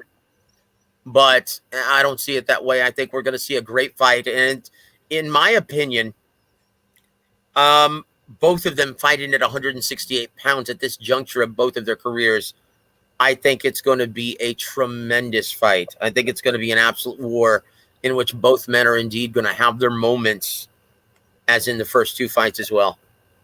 I'm really intrigued at Triple G competing at 168, Canelo's prime weight. This is going to be a war, guys. I can't wait. Dragon Lake says this, Bruce. He says, Joseph, would Barbosa be Teofimo's biggest test at 140 pounds? You know, Arnold Barbosa, he's an excellent fighter, and he's a tough assignment, in my opinion. Ooh. Yeah, this could spell, he could be a spoiler in the plans of Teofimo Lopez, but in my opinion, that is such a deep division. There are so many potentially problematic matchups for Teofimo Lopez. Right? I mean, there's a dozen fighters I could probably name off the top of my head that we'd love to see Teo in there with. Yeah, and look, I loved, you know, once again, you had to see Teofimo shake off the ring rust.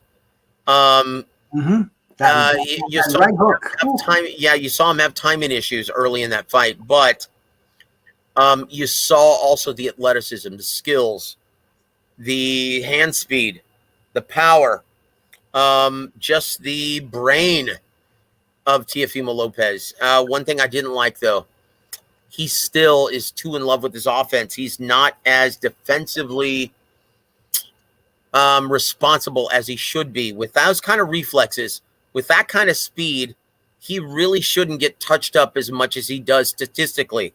He gets hit a lot. But I tell you what, guys, the division is much better off with Teofimo in it. And should Top Rank put together Arnold Barbosa versus Teofimo Lopez, may the best man win. May the best man win. It's going to be a tremendous fight. But I think that one, because of Arnold Barbosa's ability to box and counter effectively, it could spell disaster for Teofimo Lopez. He's going to force him to once again take the lead. And Teofimo Lopez is much better when he's got an aggressive-minded opponent who takes the lead and gives him those openings. Because once again, Lopez is a counterpuncher by trade. And as the A side in this matchup, he would feel the onus of responsibility would be on him to actually force the action, just like he did against Kambosos. That is potentially problematic once again. So it's a great matchup, and it's a potentially problematic one for Teofimo Lopez. That's a great eye you have there, Dragon Leg. Ring Talk 101 says, the road back to the heavyweight championship appears to be a tough one for Wilder, especially coming off those 3 wars with Fury. Indeed. I still believe his power can win the day if he adds a strong jab. Not just a strong jab, my friend. It's got to be intelligent. Okay, he's got to use it intelligently. He's got to disrupt the timing and rhythm of his big counter-punching opponent in Robert Helenius.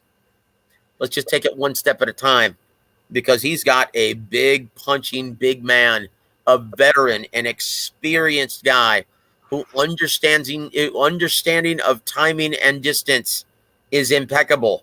This is why he picked apart Adam Komnoski. Okay, he is very good at countering and timing his opponents effectively. So Deontay Wilder, he's going to have to incorporate an intelligent jab, incorporating feints, touch jabs, hard stab jabs to the body, chest, and head. Keep his man off balance, keep him guessing, freeze his ass to set up that big right hand. He's got to fight a more intelligent fight than he showed against Tyson Fury. Tell you what, though, man, you got to respect Deontay Wilder's balls. Boy, he is a brave soldier. And I will say this also, the heavyweight division is much better off with him in it. He's a big name. He's big-time boxing. Say, welcome back, Deontay. I tell you what, you know what? I'm not a fan, and I really don't want to bring up the negatives, bring up all of this nonsense that he was duped into believing, the glove gate nonsense, all of that BS. So I'm not going to really focus or talk about that.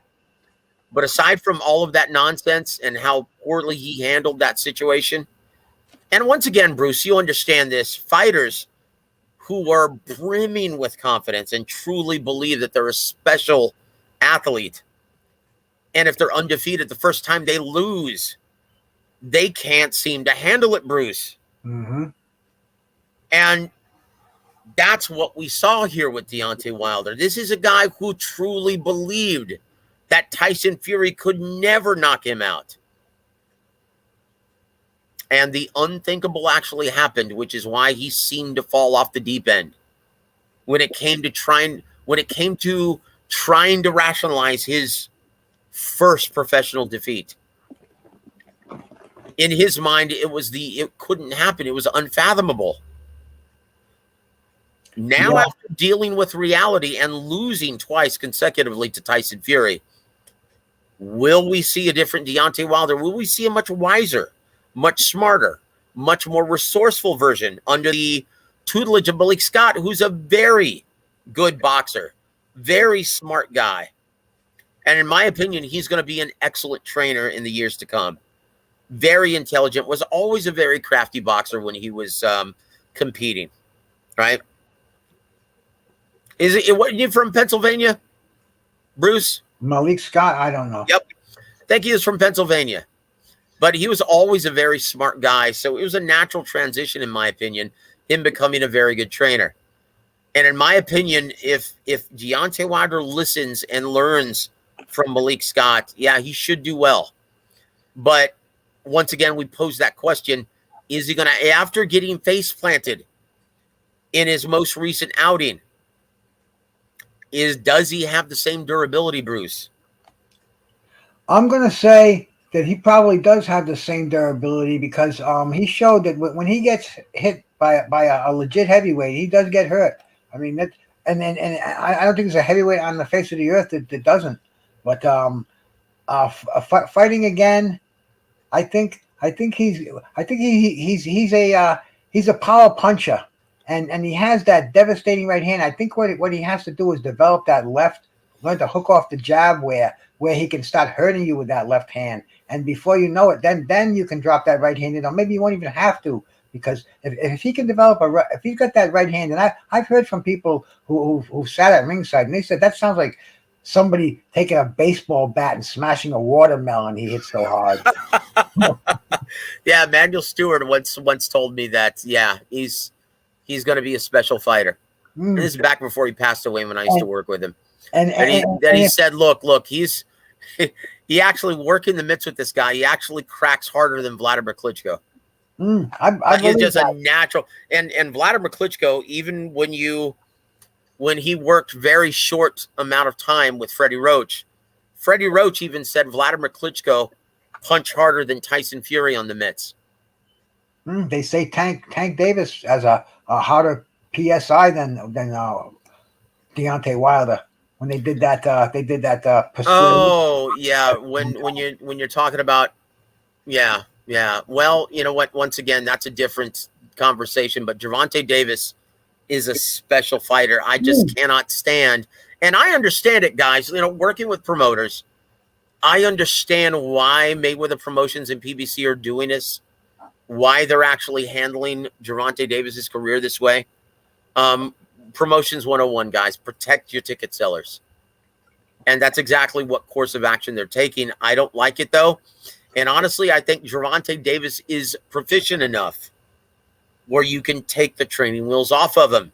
You can stick him in the ring. He's good enough now where you can stick him in the ring with anyone. And even if he loses, it's going to be a very competitive fight. He's not going to get embarrassed. So come on.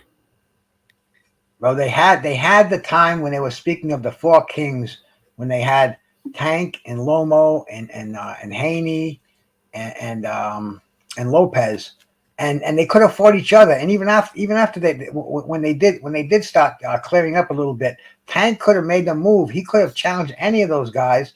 He was talking. He was talking the talk. He was claiming to be a 3-division champion, and 135 was hot right then and there. Well, look, you still have, though, Bruce. Even if he decides just to, we're gonna keep everything in house. But it's cooled down, though. It's cooled down. You know what? Don't worry about the four kings. Don't worry about those names, because you look at all the badasses that are coming at 35 on the PBC side of things. Rayo Valenzuela, Michelle Rivera. Okay, you got Usyk Cruz, which is a great fight again. Yeah, but I'm sorry. We want to see Ryan and Tank. That's the fight that will tear the internet wide open. Everybody wants to see that fight. Why don't they make that fight? Well, you know what? Don't expect De La Hoya. And once again, that's why the promoters are bigger than the fighters. Well, it's just fractured. It's not so much the promoters are bigger than the fighters, right? It's just become a fractured pastime where these promoters have their own network alliances and these exclusive deals with these networks, right? Where you're never going to see Oscar De La Hoya take his big ticket sellers and fight them on a different platform than DAZN. They depend on DAZN exclusively for all of their TV dates. That's why. And once again, Mayweather is the same way with Showtime Sports and Steven Espinosa. They depend on Showtime Sports for all of their TV dates, as Top Rank does for all of their TV dates as well with ESPN. So that's what the problem is, right? That's where the problem lies. That's the problem. It's just too fractured of a pastime right now. So you see promoters, and one of the reasons why we're getting such great fights now, you're seeing promoters have a different strategy. Well, we're going to try to monopolize all of the talent in certain divisions. And so that's why we're able to see as many great fights as we are, even though the sport is as fractured as it's ever been. You know, that's a big problem. I tell you what, though, I'm very saddened to see that Arthur Beterbiev is going to be out until 2023. And this has been a lingering issue with him. Just when you think he's on the cusp of doing something great and going on a run and putting together and competing in a stretch of great fights, a string of great fights, he gets injured. What was the injury? I have to speak with someone about this, and because I'm not sure. But if it's a hamstring injury or if it's a ligament injury, well, these are the things a 40-year-old body cannot condition itself for like a 25-year-old body can. That's it. Unfortunately, Arthur Beterbiev, he's a workhorse. He's a machine. Oh, and he lives a Spartan life. I know you've probably spoken to Iceman Scully. Yep. I mean, he is a devout Muslim. He's never had a drink in his life. Doesn't smoke. Yep. I mean, he's a fighter, and he's the only fighter that Scully told me he's ever seen who's gotten better after 35. Yeah, you know what, man? I'm gonna have to get John, man, on the show. He is such a neat guy, and he always has such great stories. And Oh, it's very seldom that you see a gentleman who's been in this business as long as he has, and is still such a huge fan of the sport. As most guys like Gogi or like Ronnie, they're where the business has seemingly gotten the better of them, and they seem somewhat bitter at times. But John, boy, he is the biggest pom pom waver. Oh, He is the biggest pom pom waver I've seen in this business in a very long time, and it's refreshing. And he has so many great stories. oh, Yeah, I'm gonna have to reach out to John, man, and ask him to pitch a segment on this show. He's such a neat guy, man, and he does so much for the sport. He certainly does, man, and he's a pleasure to talk to. He's a historian, and he knows current boxing. Yeah, and you know what, man? And I always thought he would make an excellent commentator. In fact, he used to actually be the color man for certain ESPN fights. Yeah, I don't know why he stopped doing that. He's a credit to the sport, and he's so knowledgeable. Dragonleg says, that's why I picked my guy Bivol to beat him. And you know what? That's not a bad pick. In my opinion, there's only one man who could potentially beat Artur Beterbiev at 175 at this time, and it's Dmitry Bivol. Big, strong, in his prime, has a great jab, has amazing footwork. He's a guy who could, with his jab and his feet alone, he can beat Artur Beterbiev if he can stay away from him for 12 rounds. That's a big if.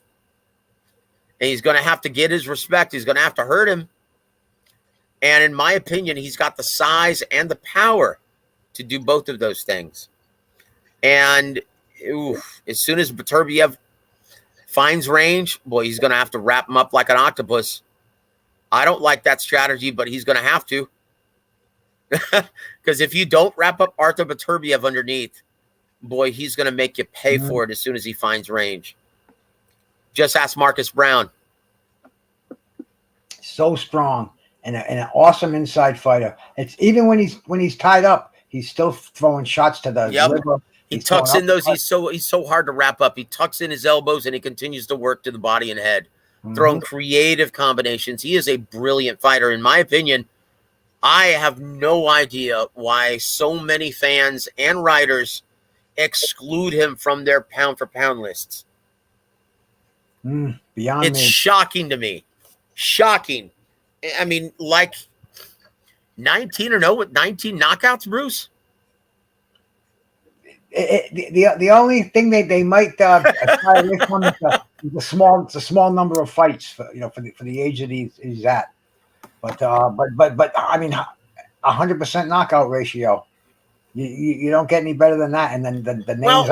Well, one of the reasons why one of the reasons why is because he had such a deep amateur pedigree, and he didn't turn pro until late in his career. And this is why he was such a decorated amateur, an experienced amateur. That's why they could move him up the ladder so quickly.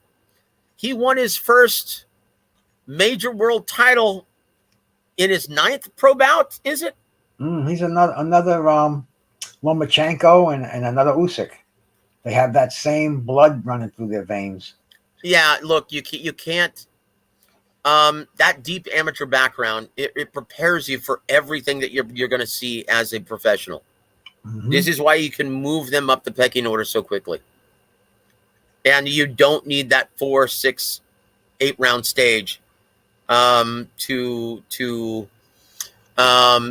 season your fighter. He's already experienced that as an amateur, right? With over 200 to 300 amateur fights. Gao, dude. Yeah, you pretty much have seen. And once again, you don't have the luxury of being able to fight or watch fight tape on the guy that you're gonna have to fight, right?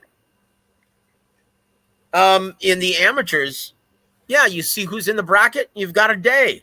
You've got to stay at weight. You've got to stay in shape. And you've got to be prepared for any style, because that's what you get in these competitions. especially on the world level. And light heavyweight too. That's a great division. Historically, it sure is, man. It sure is historically. Absolutely. Tell you what, man, it's a great time to be a fan. Okay, last thing, and we're only going to devote a short amount of time on this. Because I haven't addressed, and once again, I was taking some time off when I heard the news that Adrien the Problem Broner was going to duck out of this fight, right? Citing, mental anguish and not being right mentally for this fight. And boy, Omar Figueroa was being very hard on him. And this is just one fight removed from him stating that, I was experiencing some emotional difficulties, dealing with depression, dealing with anxiety, basically saying the same thing. Why was that, Bruce? Well, see, anxiety today is the buzzword. Mental illness is the buzzword. People are using that a lot. Maybe it's almost like the boy who cried wolf, and it's not meaning as much. But see, when the boxers have a crazy lifestyle, you know that, Joseph. I mean, these aren't normal human beings. And when you have mental illness in there, and plus it's Adrien Broner, he's known to be a substance abuser too. He's one of the first ones to admit it. Now, I mean that's a bad. That doesn't help. No, you're right.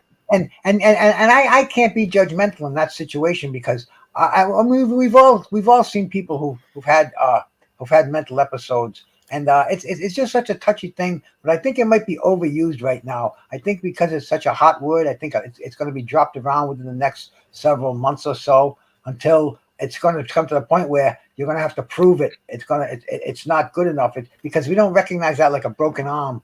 It doesn't have a cast on it, but it's real. It's real as hell. It's just as real as the broken arm, maybe even more severe. Look. You can and here's.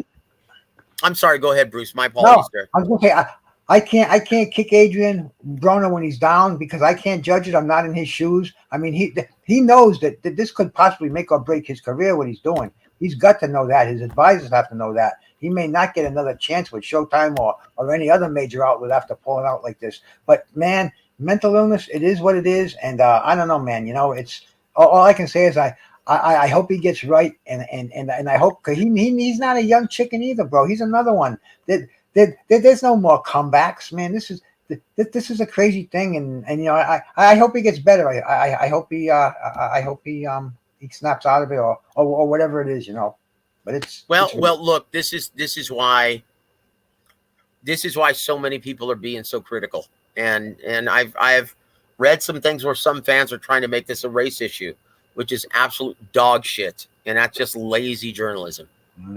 That's lazy man thinking. When you look at Adrien Broner's history and him being, at one point in his career, being the next Floyd Mayweather, being the next golden child of boxing, being the headliner, being the cash cow, being about billions, right?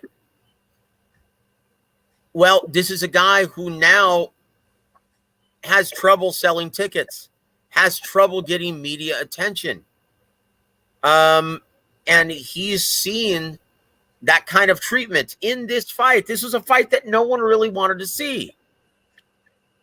This was a matchup that most fans and most critics label as two-shot fighters.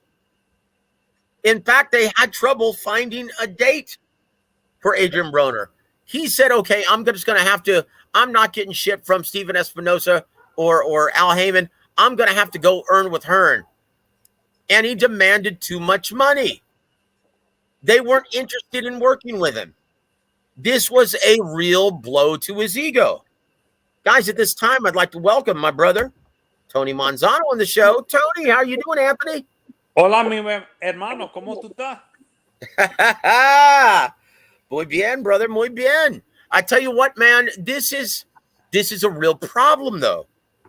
So this is why so many people are calling bullshit, because he hasn't exactly been the most disciplined over time. And you already kind of talked about his laundry list of ailments over the last decade, the rise and fall of Adrien Broner, and everyone's been witness to it.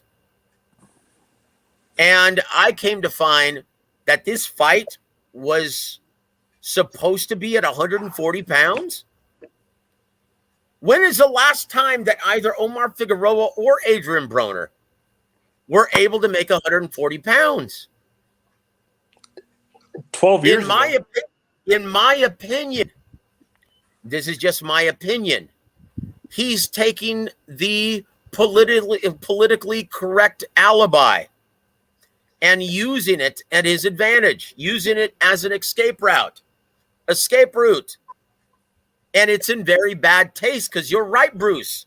It's very real. I know a very dear friend of mine deals with anxiety and depression on the daily. And the way she describes it says, I wouldn't wish this upon my worst enemy. It almost feels like you're in the middle of the Atlantic and your head is barely above water. She says, imagine going through that on a daily basis, Joseph. And it sounds horrific. So when you see a guy break down like Danny Garcia in the ring and he starts crying like a baby, okay, I believe it. But in Broner's case, I'm sorry, guys, I don't. He's using a very serious ailment as an excuse. And if he's having a hard time dealing with not being the big earner and the headliner, not being a fighter that everyone demands, hey, brother, suck it up. It happens in every entertainment business. Actors, musicians go through this all the time. I know the fight game's a little different because you're still having to take punishment, go through grueling camps, okay, for the same or maybe lesser amounts of money. Guys, that's the real reason. That's the real issue. That's the real issue, guys. Hello? Yeah, hold on, guys. That's the real issue that Broner's having a hard time reconciling. Yes, we can hear you, Tony.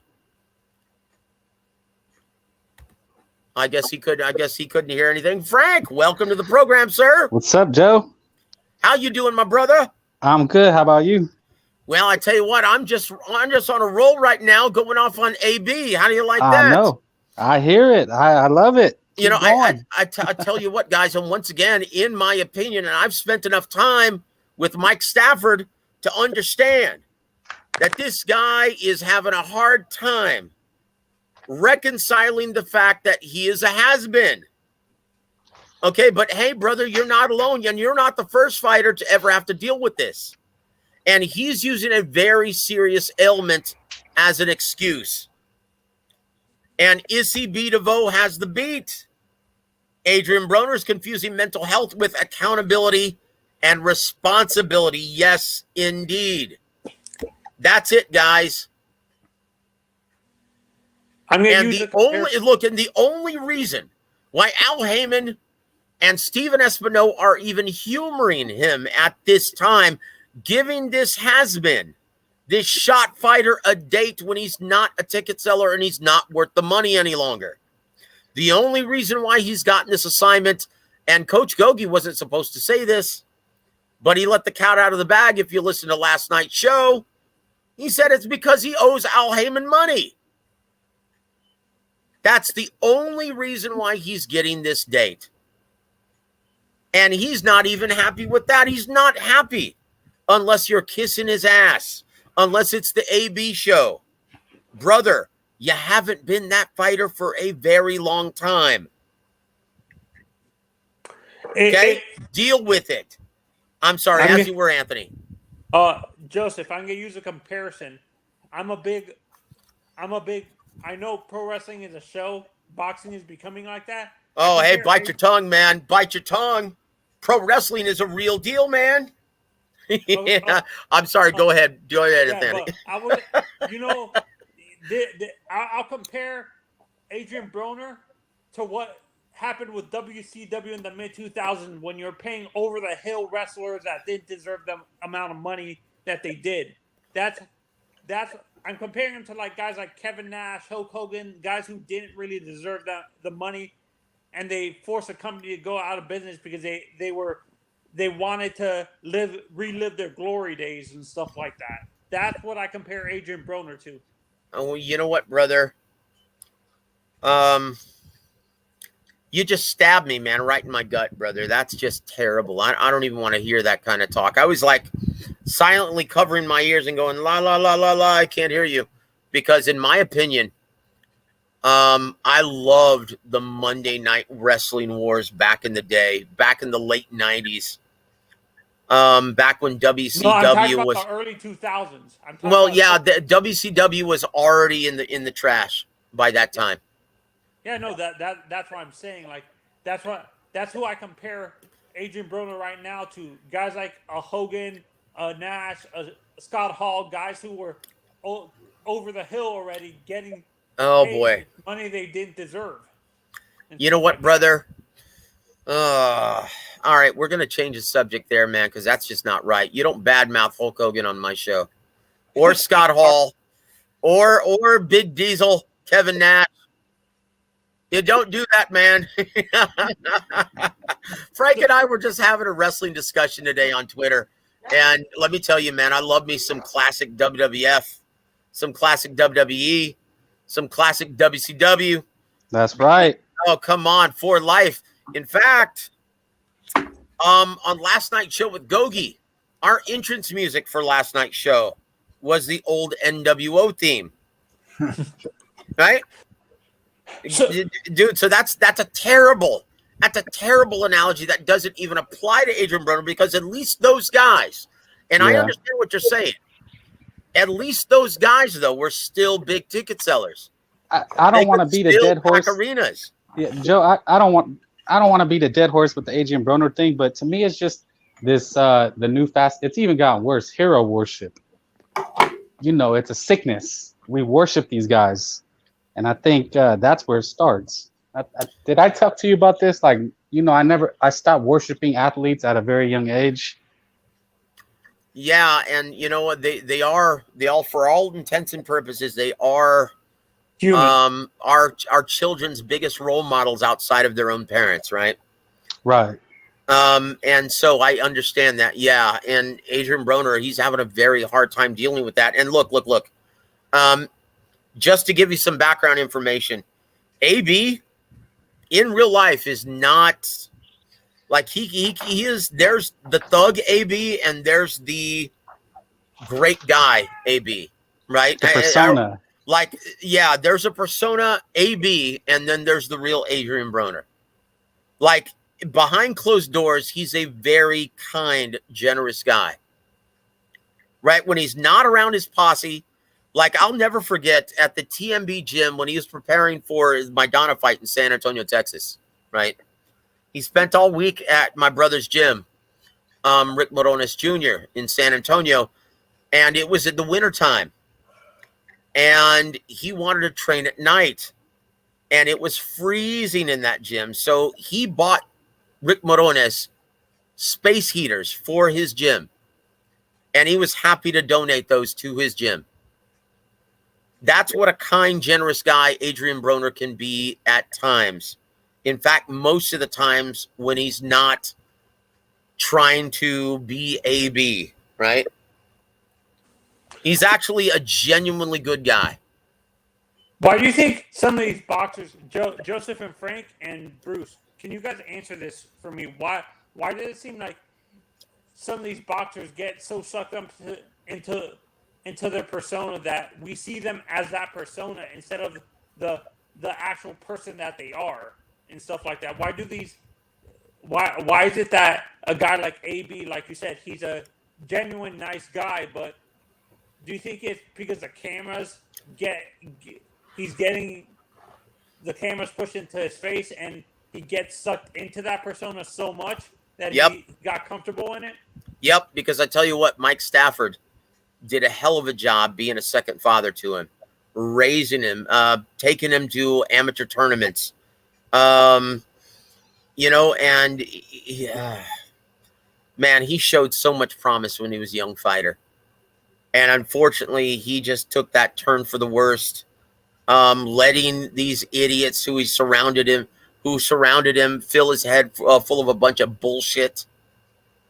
Because the first time I ever interviewed him, back before when he was just a prospect and he had just started working with Golden Boy Promotions, he was such a good, humble guy. And when I interviewed him, he was like, yes, sir. Yes, that's exactly right, sir. And he's like, I only had 2 goals when I was a kid.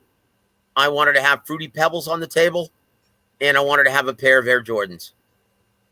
That was it. And if I got those 2 things, I was a happy kid. And and then the very next year when he started competing on HBO, right? I interviewed him again, and he was a completely different guy who hung up the phone mid-interview. Like he was so consumed with everything else he was doing. Oh, you know what, man? Yeah, I was like, what's that noise in the background, brother? Oh, you know what, man? I'm just taking care of some stuff around the house. And, man, Joe, I'll talk to you later. And he just hung up the phone when I was interviewing live on the air. Also, it's the issue with some of these fighters. They get so consumed with it. Also, is they hire wannabe boxing promoters around them that give them horrible business. That's absolutely right, Anthony. And you know what? Don Chargan used to have a great name for those guys. He would call them urban advisors. He would say it's so easy to get in the head of a fighter. All you have to do is this. Hey, how much you make in your last fight? And he'll say, oh, I made this amount. That's it? Oh, my gosh, man, you're getting ripped off. That's all that has to happen. And, guys, truth be known, that's what's currently happening to Terrence Crawford. Okay, it's so easy to get in the head of a fighter and to convince him that he's being ripped off and he's not being treated fairly.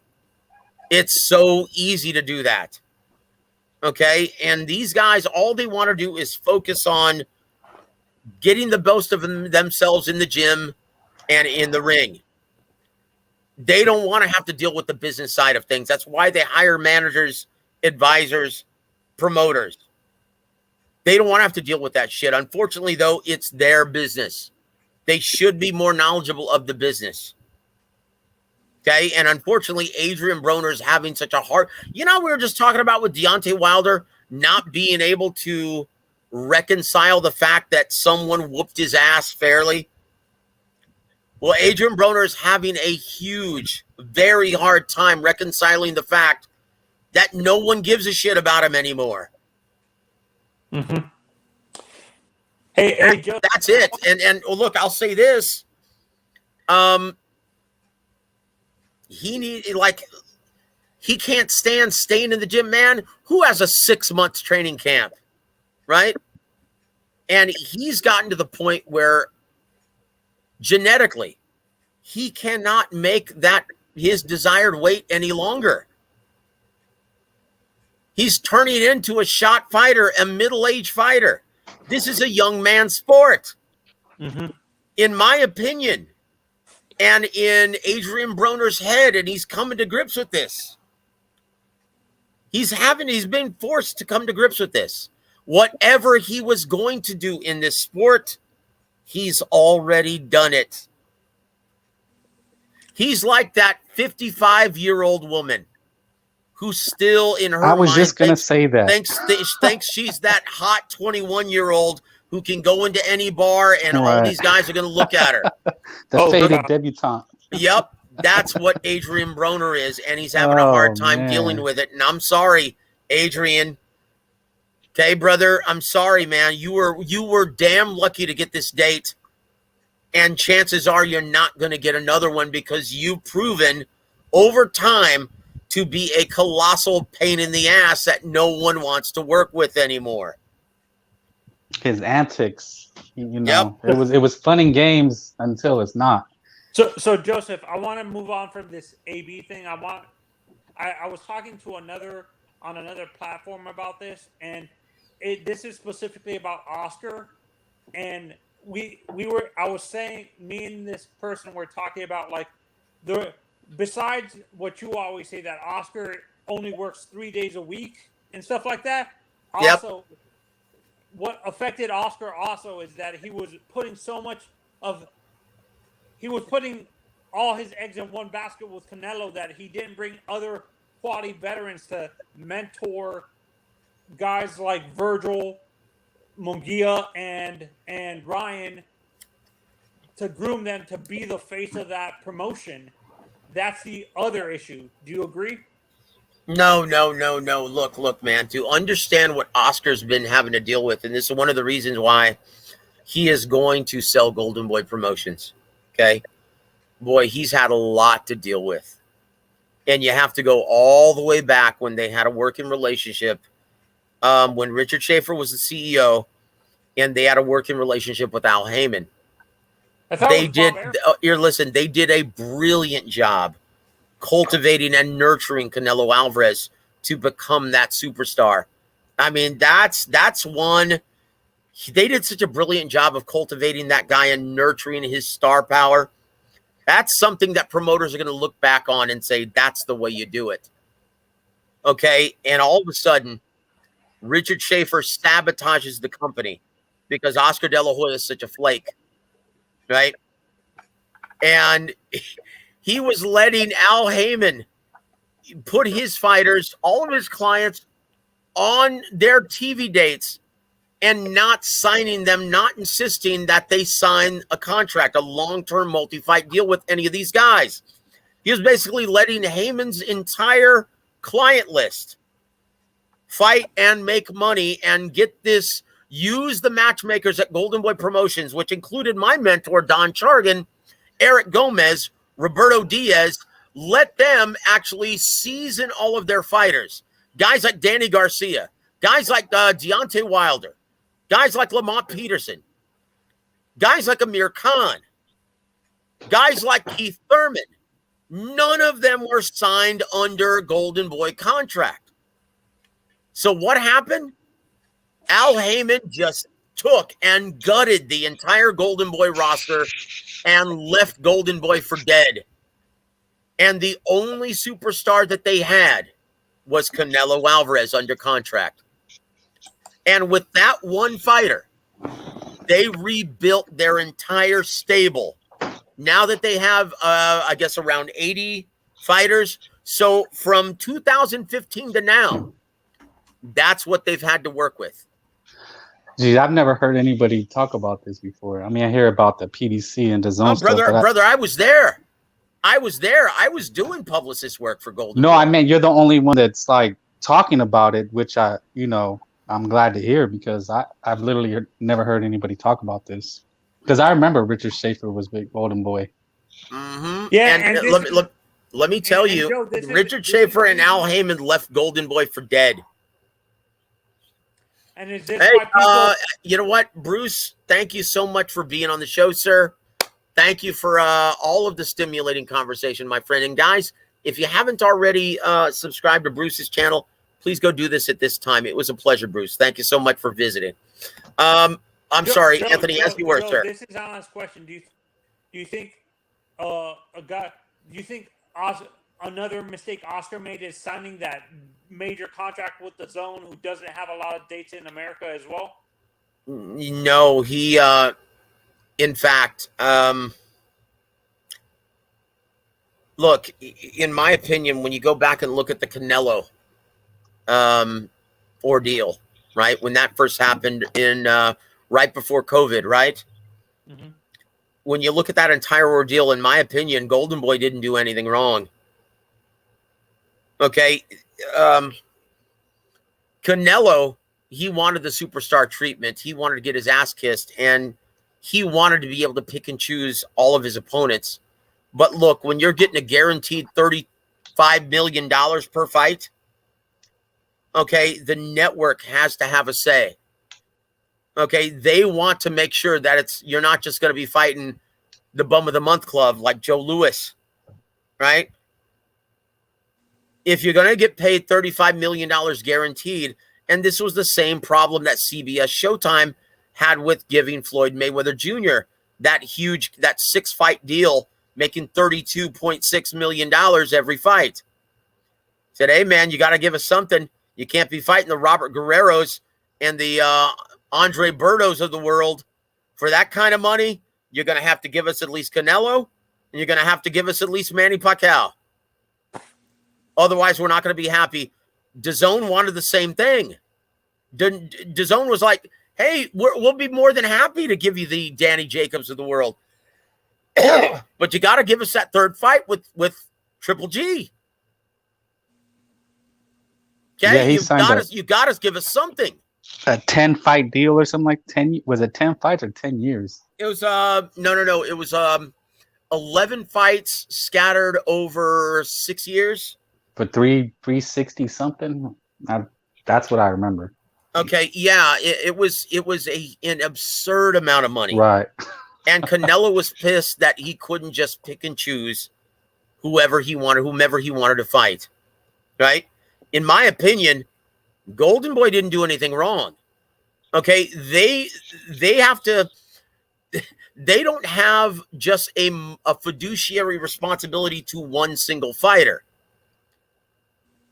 Okay, they have to do what's best for not only their entire roster of fighters, but for the benefactor, the guy who's paying the bills, the network who's paying the bills, the network who's giving them the TV dates, which was DAZN, obviously. Yeah, Golden Boy. Okay, and Golden Boy didn't do a damn thing wrong in that situation, in my opinion. And in my opinion, they don't want to have to go through that again. So they're like, you know what? We need these TV dates, or else we're fucked. Pardon my French. We need these TV dates, or else we're screwed, because they're the ones who are paying the bills. And the only way we're going to get these TV dates is if we're loyal to DAZN. We keep Ryan Garcia, we keep Jaime Munguia, we keep Gilberto Ramirez, we'll keep our biggest ticket sellers on DAZN. That's it. We're not going to bite the hand that feeds us any longer, ever again. And I brought up a few fighters that, like, good quality veterans who are former champions that might help, like they had with Canelo when they had Marquez and so Rafael Marquez, not Rafa, Juan Manuel, like grooming him for a little bit before they became the face of that promotion. Maybe bring in, I'm not sure what promotion he's in with right now. Bring in like a Chocolatito or someone like that, a Chalk or someone to mentor these young guys to get used to that and stuff like that. Look, in my opinion, they just need to rebuild with the TV dates that they have. In my opinion, their developmental Thursdays were huge for them. Okay, they just got those back. They need dates where they can actually keep their entire stable busy. They need as many dates as possible. And the only one who's given it to them consistently is DAZN now. So you don't think Showtime would actually do something like that, like do double dip, work with Golden Boy, and work you know what? I think Espinoza would love to. Okay, but keep in mind, he's got his hands full with PBC already. I mean, look how many fighters are on the PBC roster, and look how many dates they only get through Showtime. Steven Espinoza. Mm-hmm. Like, I'm sorry. And this was the problem with Adrien Broner and Omar Figueroa getting that damn Showtime date. It's like, wait a minute. You've got gyms full of professional fighters who are signed with Al Heyman, who are still waiting to fight this year on TV. And the only way that they can keep busy is by fighting on cards that I'm a part of. Like, I'm going to be calling a TMB fight card. I said that already earlier in the show. There are going to be several Al Heyman fighters that are going to be competing on this fight card. And when you and once again, and to see a guy like Adrien Broner cry and about not being treated fairly when these guys have been waiting to get on TV all year, it's like, come on, man. So look, there are so many fighters that are starving for TV time and starving for that kind of assignment and that kind of opportunity. Yeah, I want to see David Benavidez. What's going to happen with him? Yep. I want to see. There's so many great young fighters that we need to see, and that there aren't enough TV dates to go around. So Boots Ennis, is he even going to fight the rest of the year? Did you guys hear the rumors? Hold on. Did you guys hear the rumors about Navarrete, like, vacating his titles and moving up to 130 because he can't make 126 anymore? Did you see that? Look. There were supposed negotiations that went on for Navarrete to already move up and take on Shakur Stevenson earlier this year. And depending on who you actually listen to, Navarrete priced himself out of that event. Oh, so Navarrete was asking for too much? Yeah, but what I'm saying is, though, and the point is that, yes, it's inevitable his move to 130. I'll tell you what I'd love to see. I'd love to see Navarrete versus Oscar Valdez. Who wouldn't love to see that? So guys, the business is a lot more complex than just matching up side A to side B, right? Matching up one guy versus another guy. Look, the hardest part about matchmaking in this business, and you know what? I need to get Bruce on my show, or Brad, or I need to get a matchmaker on the show so he can actually talk to you guys about what goes into this. The hardest part about matchmaking, guys, is convincing them that it's a good idea to take the fight. Selling the fight to them, selling the matchup to them, and making it cost effective for your promotion. Okay, we've got X amount of dollars here. We need you to take this fight. This is a great idea. And it's a painstaking process. That is easily the hardest part in matchmaking. Guys, anyone can pick a fighter in the top 20 on BoxRec and put him in a good style matchup against another fighter in the top 20 on BoxRec and say, hey, see, it's that simple. No, it's not. All of these guys have their own managers. All of these guys want what's best for their own sole proprietorship, for their own brand. And it's so difficult to convince both fighters to take on risky, tough matchups for a cost-effective amount of money. Well, this is one of the problems with boxing. I think, a lot of the questions like you can answer, Joe, is that, people really debate these things for hours. I heard a guy today say that Loma is ducking Tank. Oh, you know what, dude? Oh my gosh. You know what, man? I don't even engage in that kind of talk anymore. Honestly, guys, that's just all fan driven nonsense. I don't mean to sound insulting. Well, let me just finish, Joe, and then you can elaborate. No, go ahead, Frank. I'm sorry, brother. The argument is that I guess Loma is somehow ducking Devin because he's coming in and taking a tune-up, and they don't they're just slaughtering Loma all day, every day. They're saying he's ducking Haney because he won't fight Tank, so that should make it a bigger fight when he eventually does fight Haney. Haney went on and said something about, why is he taking a tune-up? It's just a lot of ridiculous nonsense. Well, once again, first of all, I'll say this. Anyone who believes that bullshit doesn't know jack poop about the sport or the business. Okay? Because once again, he's been inactive since this entire Ukrainian conflict. Okay? And they want to give him a tune-up and keep him busy. And once again, the guy that he's actually stepping in the ring with is undefeated. The guy who just beat Jamel Herring, right? Yes. Some Ortiz, is it Jermaine? Yeah, it's Jermaine Ortiz. Yeah, he's a guy who just sent Jamel Herring into retirement. He's an undefeated fighter. He's no slouch. Okay, but once again, what the hell are these Haney sympathizers talking about when he's got a fight lined up on October 15th with George Kambosos, and he's contractually obligated? So guess what? If he's successful in getting past that, what fight do you think Arum wants to put together? But it goes to the business, what you stress, and that's why I listen, is because you'll hear this type of nonsense. He should fight Tank, or you know what? Ducking Haney because he's taking a tune-up. I don't even like humoring that kind of bullshit because it's nonsense. It's just noise. It's nonsense. Like all of this ducking bullshit. These guys, they're fearless. They would step in the ring with Godzilla if it meant making life-changing money, or if it was the best opportunity available. It's the promoters that are getting into their ear.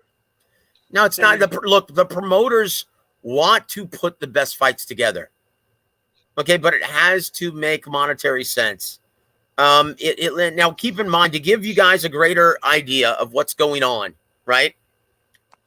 To give you guys a greater idea of what's going on at Top Rank, they've got a $93 million allotment every single year, annual allotment from ESPN for 30 dates.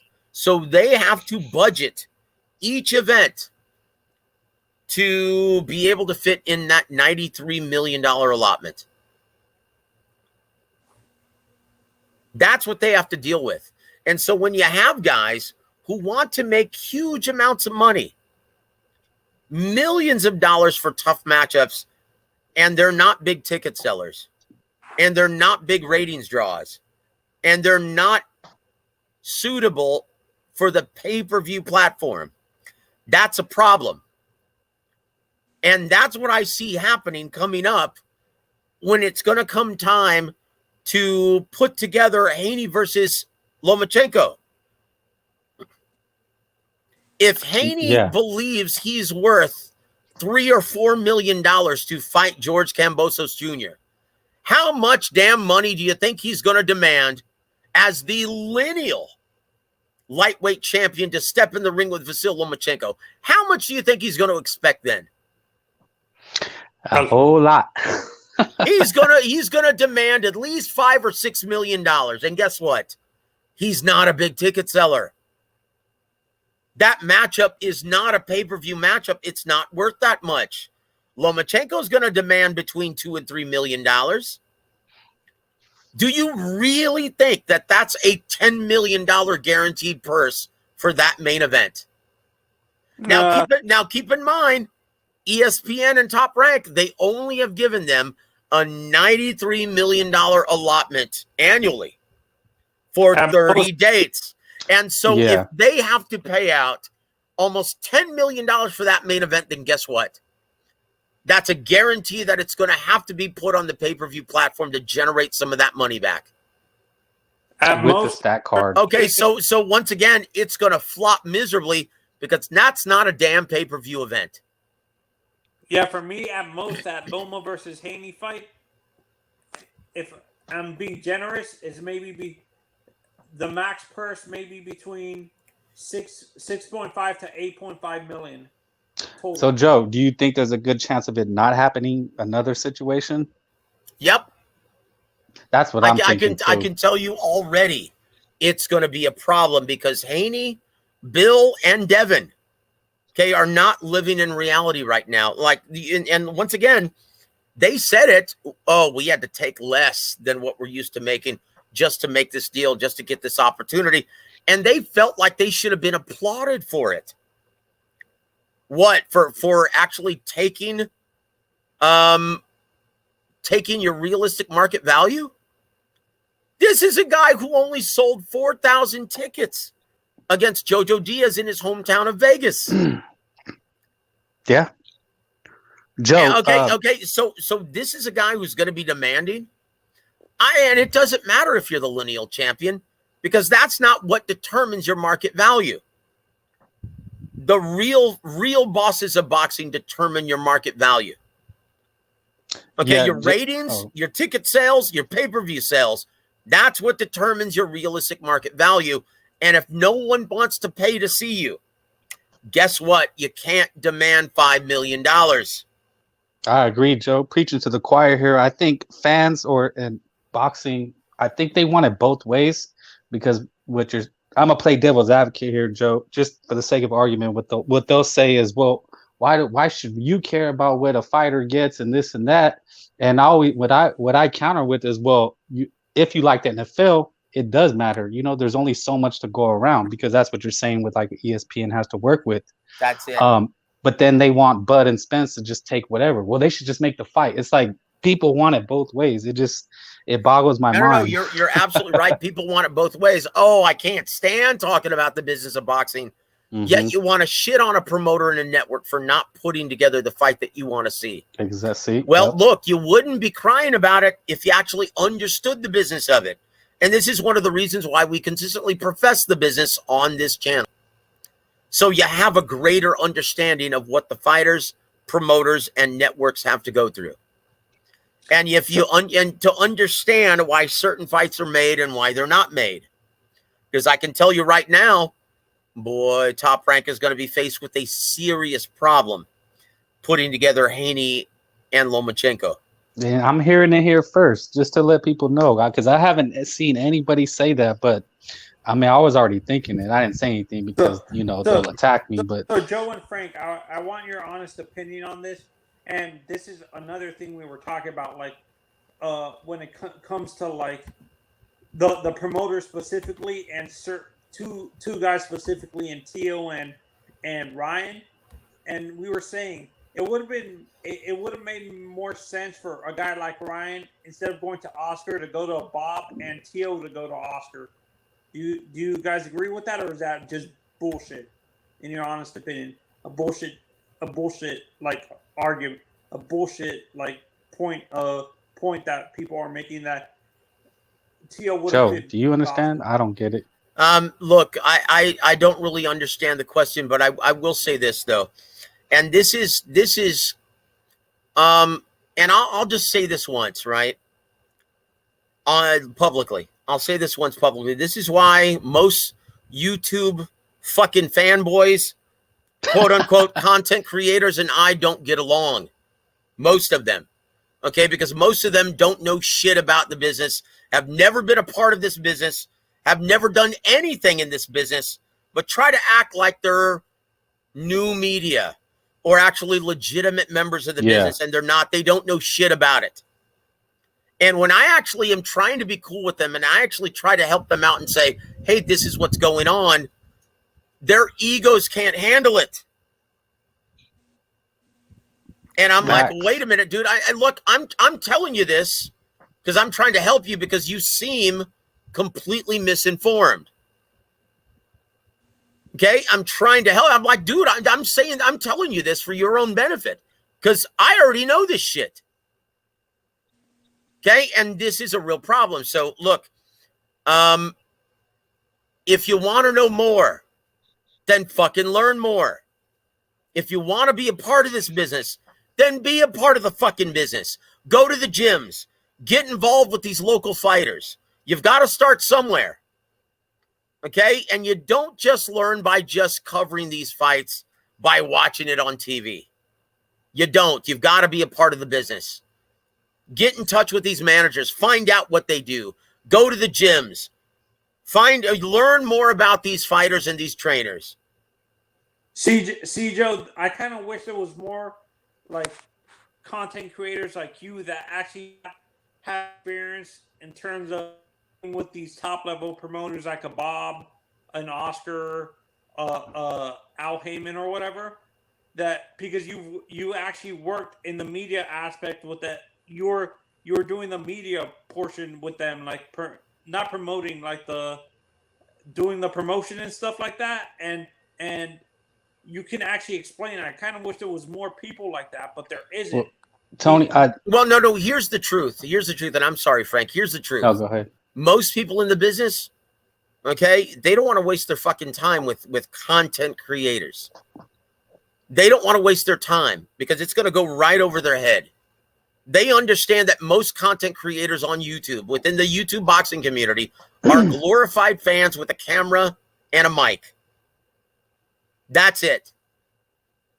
Yeah, I think I don't see a problem with fans. I mean, fans need a voice. That's what these shows are for fans. But where I have a problem and I draw the line is a fan saying that they know something when they really don't. That's what I don't understand either. Look, you got to start somewhere. Look at if you're ignorant about the business, just admit it. That's the only way. Look, that's the only way I learned. Yeah, I told you, Joe. I said there's a lot of things I don't know. I asked Joe, and he'll clarify something. So I'm sorry. Going back, El Pinche Punch says this. Says Manzano, why did you change your stance on Ryan versus Davis? Don't let those thugs intimidate you. Are you referring to something that? Now, was that part of your question? Did you want to know about Ryan versus Davis? That was Teo. No, I thought he said Teo. No, I said Teo. Me and this person were talking about it, like, as fans of both Ryan and Teo, we were saying that it would have made more sense for a guy like Ryan when he first started out boxing to go to a guy like Bob Arum and Teo to go to Oscar when he first started, because of having Canelo in that at the beginning would have taught mature Teo a lot faster. Like, instead of him being immature like he is now with his father and stuff like that.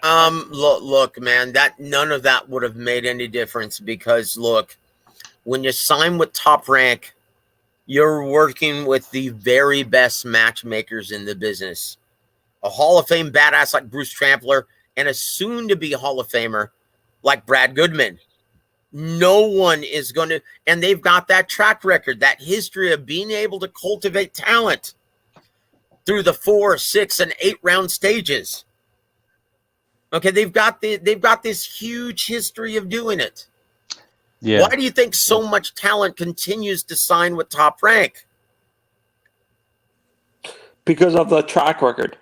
Exactly, because they know not only do they have the TV dates, but they've got the best matchmakers in the business. Okay, if you don't have great matchmakers behind you, okay, seasoning your career, teaching you those, right? Look, I don't even know what this means. Tycho TV says that's bullshit because Teo was invited to Eddie Reynoso's camp, but Teo Sr. wasn't having it. He wants to be King Dick. I don't even know what that's about. I mean, like, what Tycho was saying, Teo's father convinced Teo to leave Reynoso because Reynoso wanted to correct. Look, guys, I will say this, a big problem, and it's been a big problem over the past 10, 15 years. And Kenny Weldon, God rest his soul, from Houston, Texas, he actually warned me about this. So did Emmanuel Stewart.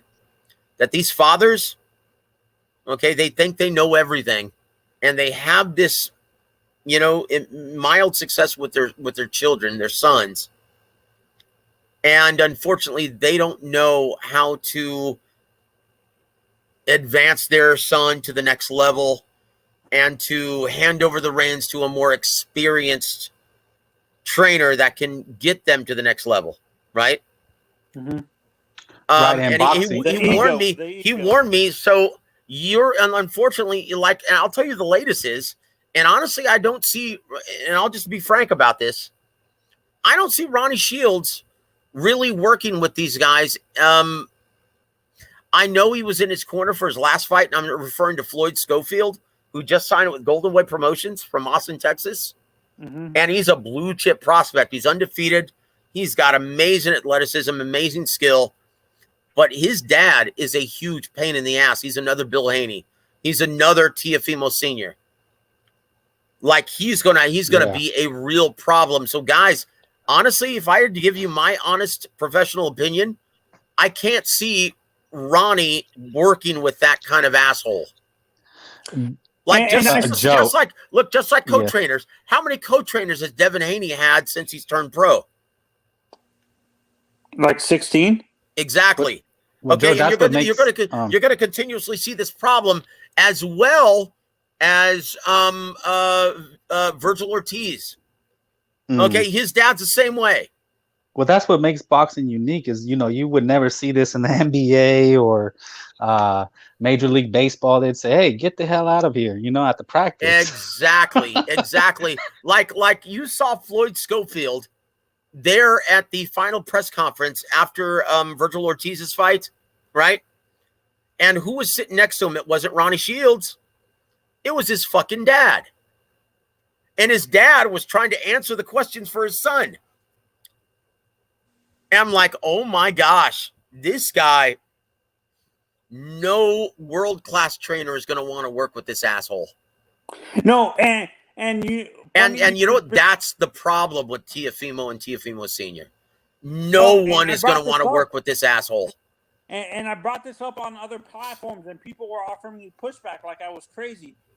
I was saying it would benefit. I understand Teo's father brought him to where he is now, but it's going to be a detriment in the long run to his career that his father doesn't want to let other trainers improve his son. No elite trainer like a Robles or someone like that wants to deal with that shit. Seriously. No one does. No one's going to want to work with Teofimo Sr. Okay, unless he just gets the fuck out of the way. Okay, and allows it more, which is not going to happen. Oh my gosh, guys, when they announced the winner and Teofimo was there in front of the camera, who jumped in front of him? Is he Teo's manager as well? No. That's shit. Gosh, I forgot his name. The senior don't do the business. No. He's just a blowhard and a fucking moron. Pardon my French, guys. But he is a cancer, right? He's a cancer to his son's career. He needs to just shut up and just sit in the background. Just, collect those checks from his son. That's it. This is what I would compare it to. These are the helicopter parents in football and basketball that the cheer mom. Yeah. Yeah, honestly, his dad is going to be the reason why if he doesn't reach his, and heaven forbid, but if he doesn't reach his true potential in the sport, okay, it's going to be Teofimo Sr.'s fault. David McWater is his manager. Okay, I just remembered his name. Oh, McWater? Yep, David McWater is his manager. He's a very smart. He's a smart guy. He's a knowledgeable guy, but once again, like McWater and his dad, it was their fault that they actually screwed up the entire Kambosos deal. Okay, because that fight should have happened. Just a simple, mandatory IBF defense, right? Should have happened on ESPN. No, but these guys thought, oh, we just won. We're the lineal champs. So this is the takeover. Oh, we should be getting at least $5 million. And so they couldn't agree on a deal. So they went to purse bid. Triller won. The rest is history. And look what happened. That's what happens when you listen to morons around you. Okay, instead of the very smart people at ESPN and Top Rank. See, I'm kind of surprised. For me, I kind of surprised too. Is there good managers at Top Rank? Like, guys? No. Top Rank is a promoter, and they're very smart. They're very knowledgeable guys. Once again, they're the best in the business. Bruce Trampler, Brad Goodman, they are the very best matchmakers in boxing at this time. No one. The reason why I asked is managers are separate, right? The only entity in which an advisor is the promoter for all intents and purposes, even though he's just an advisor in name or his technical title Al is an advisor. That's Al Heyman. But look, he runs the show. He calls the shots. He's virtually a promoter and a manager. Okay? No, I'll bring up another guy. I'll bring Louis de Cubis Senior and Junior are both the manager and the Pharrell, aren't they? No. They are the managers, though. Yeah, I mean, like, look, without TV dates, though. Well, yeah, you're basically a glorified manager. Like, look at Lou DiBella. He has no TV dates, but he's officially a promoter. Mm-hmm. So that just makes him a glorified manager. So you have to work with promoters like Top Rank or like PBC or like Matchroom Sports in order to get your fighters work consistently. Joe, is what Al does double dipping? Of course, dude. Oh my gosh.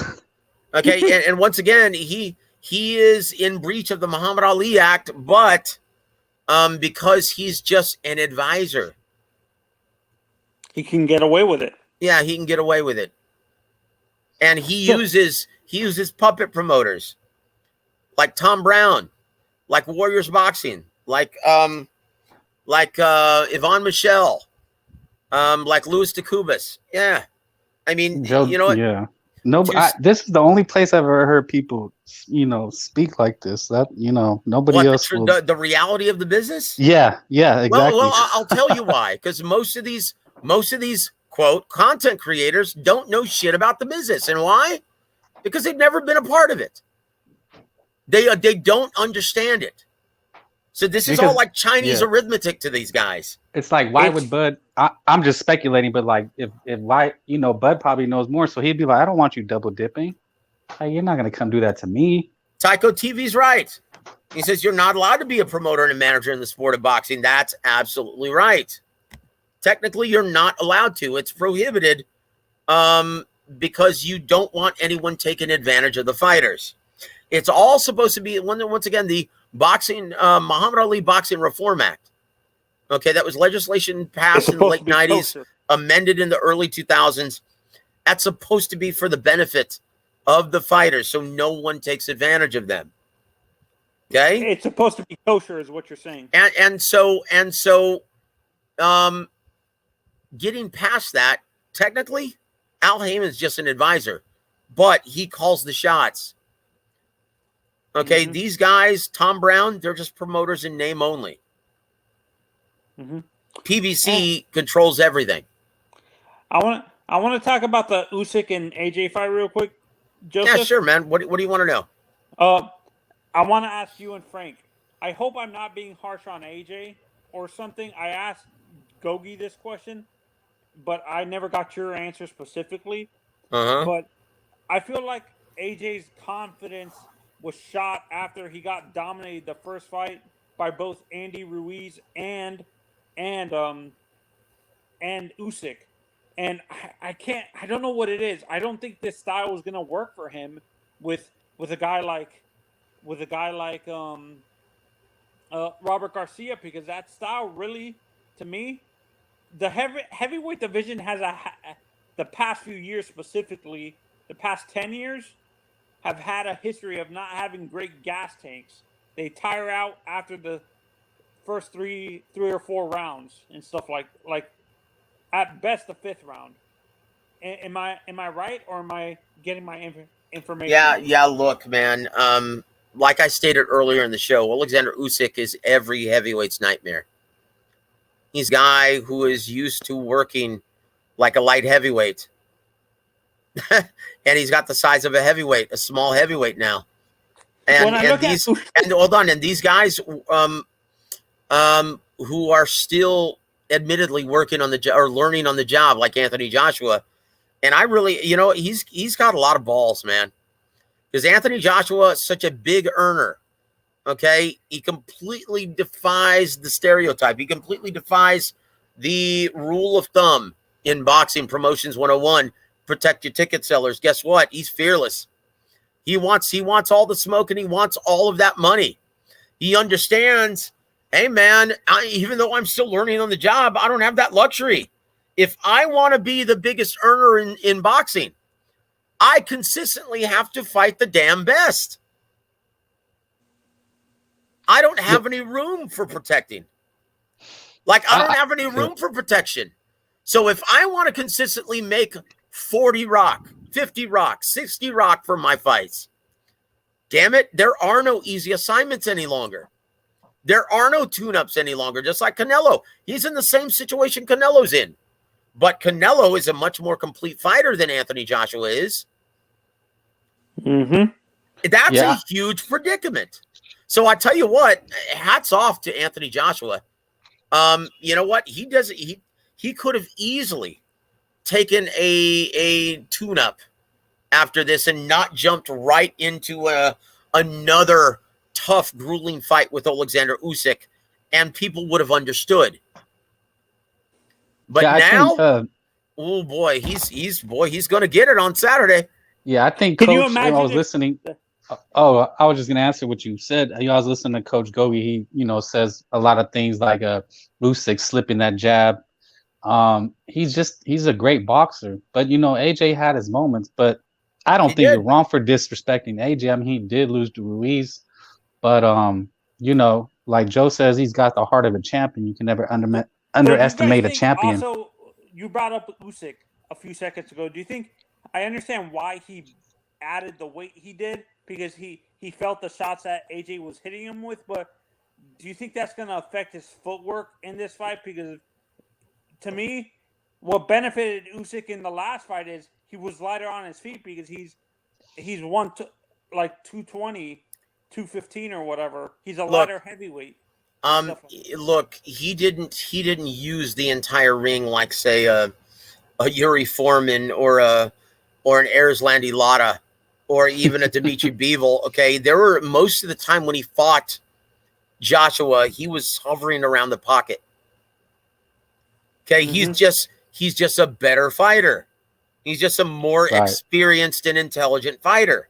Mm-hmm. And he was keeping him consistently off balance, sliding, just hovering around the pocket, moving in and out of range, completely freezing Anthony Joshua with that intelligent jab. And he was just embarrassing Anthony Joshua at times. But I will say this, though, Anthony Joshua, it wasn't a terrible performance. No, that's he had his moments. Yeah, exactly. But, you've got the cerebral assassin in front of you, though, man. This is a guy who, if you catch him, boy, you'd better knock his ass out because he's never going to give you that same opportunity again. And he didn't. And that was the difference in the fight. You look at, basically the difference in the fight was Alexander Usyk sweeping all of the championship rounds, 10, 11, and 12 on every judge's scorecard. And that was the difference in the fight. Yeah, and when I look at, Usyk, to me, kind of reminds me of he's like Tyson. They're natural boxers, but they can hit you. Like Tyson was like that as well. He had to use his speed to his advantage because he wasn't a big heavyweight. Well, of course. And he knew, boy, he was going to have to get on your ass. He was going to have to get inside. And he was going to have to use his speed, his upper body and head movement to work his way intelligently to keep from taking a whole lot of incoming while closing the distance. Okay, and once again, it's if you think Usyk is too small of a heavyweight, well, Tyson was a lot smaller than he was. Look, Usyk won the first fight not having to fight like Erislandy Lara, not having to fight like Dimitri Bivol. No, man. Joe, I mean, footwork is great, but sometimes I think it's overrated because what I don't know if you remember, I talked about Xander, wasted movement. A lot of guys coming up, one thing they have to learn is to just be calm and not move as much. James Toney once told me, Frank, he said, one thing that young fighters have to understand, and you hit the nail right on the head, Frank, and kudos to you, man, for having that knowledge. Patience. But he said, you've got to relax. You're not going to be able to react well if you're not relaxed. And that's the same in any sport. He said one of the reasons why I can take this kind of shots and react well to them, and I can see this coming because I'm relaxed. I'm relaxed. I can see everything coming. If you're really tense, if you're really uptight, your gas tank is gonna empty very, very quickly. Yeah, and people mistake movement or footwork for running or dancing. Like Amir Khan, he was a bunny rabbit. He can move, but eventually it'll catch up to you. You know. Yep. And that's kind of a difference with Usyk. It's just he moves with purpose. Yep. That's what I would say. Bam Rodriguez, Actually, he does. Of a recent heavyweight, I have a better comparison for Usyk. He's a smaller version of the Klitschko brothers, kind of. No. I actually, if you're gonna compare someone to Vlad, right? And because Klitschko brothers, they have two very different styles. They were two very different fighters. Vladimir was, if you want to compare someone to Vladimir, Dmitry Bivol fights a lot like a light heavyweight version of Vladimir Klitschko. As far as Vitaly, holy shit, man. Beterbiev? No, Beterbiev is a much better inside fighter than Vitaly. Honestly, I've never seen a fighter fight like Vitaly. This was a really unorthodox, kind of awkward-looking fighter at times, but it was super effective, and he would hit you with shots at really strange angles. And he would look like he's kind of lunging in at times, but he was such a smart guy. I mean, go back and look at his fight against Corey Sanders, Danny Williams, even against Lennox Lewis. I mean, he would size you up very quickly and pick your ass apart, and he wouldn't even have to load up on shots to hurt you. Actually, okay, with these, because he was such a big, heavy-handed guy, he would just touch you with, just consistently peck at you, and you would eventually just over the rounds, just tap out eventually. Yeah, no, I have a good fighter, a young guy that's kind of like Vitaly, not all the way, but close enough. Navarrete. Oh, Navarrete, you know what? That's a Vitaly type fighter. He would pressure you and he would fight you from mid to long range, but he throws so many weird, unorthodox shots, right, that it's very hard to anticipate. And he's going to overwhelm you with volume because he's got such heavy hands, he doesn't have to load up on any one shot to hurt you. It's that accumulated effort, right? Mm-hmm. And yeah, Combat has the beat. Thank you for joining us, Combat. Yeah, David McWater is the manager. I stated that a little while ago, but thank you for reminding us. So these, hold on, Anthony. Issy says, this is why Warwick Radio is the undisputed best in boxing information. So thankful for this platform. Thank you for saying that, Issy. I appreciate it, my friend.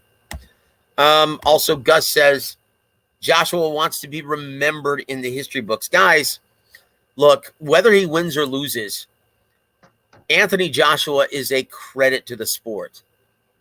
He is a credit to the sport, and he's a fighter of great character. Win or lose, he's a champion. Yeah, I just started paying attention to the heavyweights again because of him during the whole Wilder Joshua thing. Look, if every fighter, okay, handled their business like Anthony Joshua, okay, this sport would be a mainstream pastime in America once again. Okay, and Anthony Joshua, hold on. Anthony Joshua is everything that you'll want from your favorite fighters. He's a great ambassador of the sport. He is very good with the media. He wants all the smoke because he wants to make all that money that comes with it. Mm-hmm. And he thinks it's important to be remembered to be that kind of ambassador and representative of the sport of boxing. He is everything that's good about boxing. And Joe, you said but hold on. But then again, so is Alexander Usyk. Mm-hmm. These guys are this is why this fight is such a great matchup. Both guys are of high character. Both guys are two tremendous ambassadors of the sport. Oh, Jesus. You know, and that's what we expect. That's what And we you know what's expect. funny? Okay, that's what we expect. Not guys like Adrien Broner. Okay, not Yeah. guys who act like that. Okay, we expect this. This is what we expect from our ambassadors of boxing.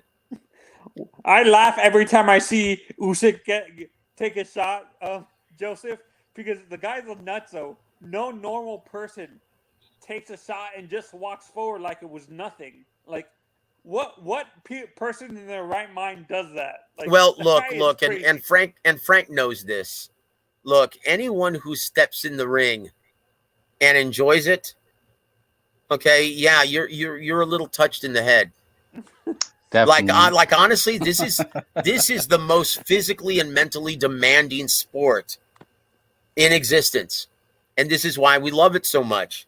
And this is why I can't understand why so many fans, supposed fans who love this sport supposedly, are so terrible to these fighters. They're the worst, man. Like, honestly, I think boxing fans as a whole are the absolute worst sports fans on the face of the earth. At least the ones in America, because they will trash these guys like it's their divine right to call guys bums, and these guys could never do what they do. They could never step in the ring and take punishment for someone else's entertainment. Yeah, I get that's why I could never understand the backlash of Teofimo. Like, okay, yeah, I get you don't like his antics, but I mean, he lost. So what? People lose. What, you don't want to see him again? Oh, he's not ready. This and that's like, or like just like that guy McKinson who Virgil beat. He's gonna come back and he's gonna get he might get a title shot. I mean, he's a good little boxer. He's gonna make some noise. Yeah. Look, Joseph, I'm gonna use a term, and I'm not sure if you and Frank agree. Most fans are armchair promoters. Fanagers, that's the term I heard. Oh, you know what, man? Honestly, fans who this is the extent of their knowledge of the business. Okay, understanding that there's an A and a B side, and that's pretty much it. Joe, I just got something. You know, if this fight would have happened in today's age, it never would have had a 4-piece Pacquiao Marquez. They'd have seen Marquez get drilled and said, "Oh no, Marquez is trash. He shouldn't fight anymore." Like, that's absolutely right. And honestly, this is why the very, very good, smart boxing guys don't want to have anything to do with most YouTubers. This is why. They're like, you know what? If they were like fans back in the old days, where they were happy to see you and they would love to treat you with respect, and they would pick your brain and ask really good questions about but now for some reason they want to trash you publicly. Yeah, where would Gotti be today? They would have said, "Oh, with this bum fighting? Oh my gosh!" Okay, so Gus has the beat here. He says it's like when a drunk person falls from a 3-story building unharmed. It's because their body was totally relaxed. Exactly, like if they're trashed in like a car accident. A lot of times the guy who was passed out drunk is going to be the one with the less injury, the less critical injury. It's because his body is totally relaxed. That's absolutely right. It's a very good point, Gus. And for me, the reason why I understand why you guys say in general these boxers have to be a little bit touched in the head, but some of these Eastern Europeans take it to the extreme where, like, have you seen reactions from Bivol and Beterbiev when they get hit? It's like, I'm like, no, I understand boxers are touched in the head, but these guys take it to the extreme where it's like, it doesn't even hurt them, is what I'm saying. Like, you know what, man? Look, anyone who's at the world-class level, Eastern European, American, Mexican, South American, Indonesian, European, look, anyone who competes at the world-class level, what determines most of your success or failures is going to be your ability to take a shot. Your durability is going to determine all of this. Mm-hmm. Right? And this is why I can't understand, like, you hear very knowledgeable boxing fans just shit on Floyd Mayweather saying, "Oh, this guy ducked everyone. Oh, this guy's a pussy." Dude, Floyd doesn't get nearly enough credit for being as tough as he was mentally and physically. Like, You have to be. You have to be to compete at the world-class level. Like, dude, Marcos Maidana, like, that guy's not nuts. Joe, I've Marcos is- seen it. You like a little Mexican guy will come in the gym, and you'll be like, "Man, this guy's trash," you know. And I'm more gifted, I'm more talented, and then I get in there with them, and he just can eat a shot and keep coming. Yep. I'm like, "Oh, now I know why he gets fights. Why he fights every weekend." That's Like- it. That's it, man. And look, that's what I'm saying. Your durability determines your success and failures in this business. You're like, look, I know a lot of guys who are now working for the commission, working with promotional companies, working behind the scenes in the business, who love boxing and want to stay in this business, but they couldn't hack it in the ring because they had no problem punching a guy in the face, but they couldn't take it. Right? Yeah, I'm that guy. No, I'm that guy too, man. I'm that guy too. It's like, dude, I'd take a nothing jab in the face, and all of a sudden my nose would be like a red gusher. It was a dude from Tijuana. That's the dude who put me in my place. It was just a little Mexican dude, man. and he just would eat shot after shot, but he just stopped. He just kept coming. I said, "What the?" I went to hell a they eat? boxing gym once here where I live in Sarasota. I went into a boxing gym, and the one guy that I noticed that no matter how big the fighter is, no matter how hard he got hit, he would just walk forward. Is this little young, like he's like a Pacquiao. He was Pacquiao size basically. Just walk forward like, and I'm like, what? I asked him after he got out of the ring, what possesses you to do that? Like, I followed the style of Maidana, where no matter how hard I got hit, if I continue doing this, it tires out the other fighter. Yeah, watch Diego Corrales, Popo Fritas. Oh my gosh, dude. That's where Diego Corrales learned that spitting out the mouthpiece trick. You know, Yeah, Popo was I just talked to Joe Goosen about that. He was like, "Yeah, man, we had Diego had no idea that you could do that to buy yourself some time. Yeah, it was going to maybe cost you a point deduction, but it's a lot better than getting knocked out, isn't it?" And he used it the very next fight, and yeah, it won him the fight. It won him the unification. But yeah, Acelino Freitas, very just gifted. He was athletic. a soccer player, so he could dance all night. But that's why when guys talk about movement, that's like, bro, watch that fight, and that's why I talk about wasted movement. Yep.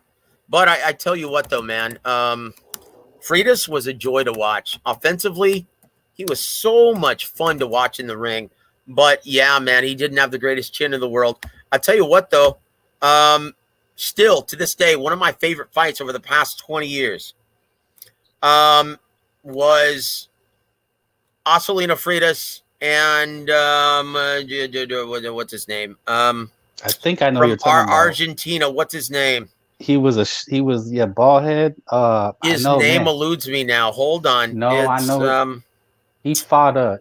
He was in a couple. Burgos. Oh, Jorge Barrios.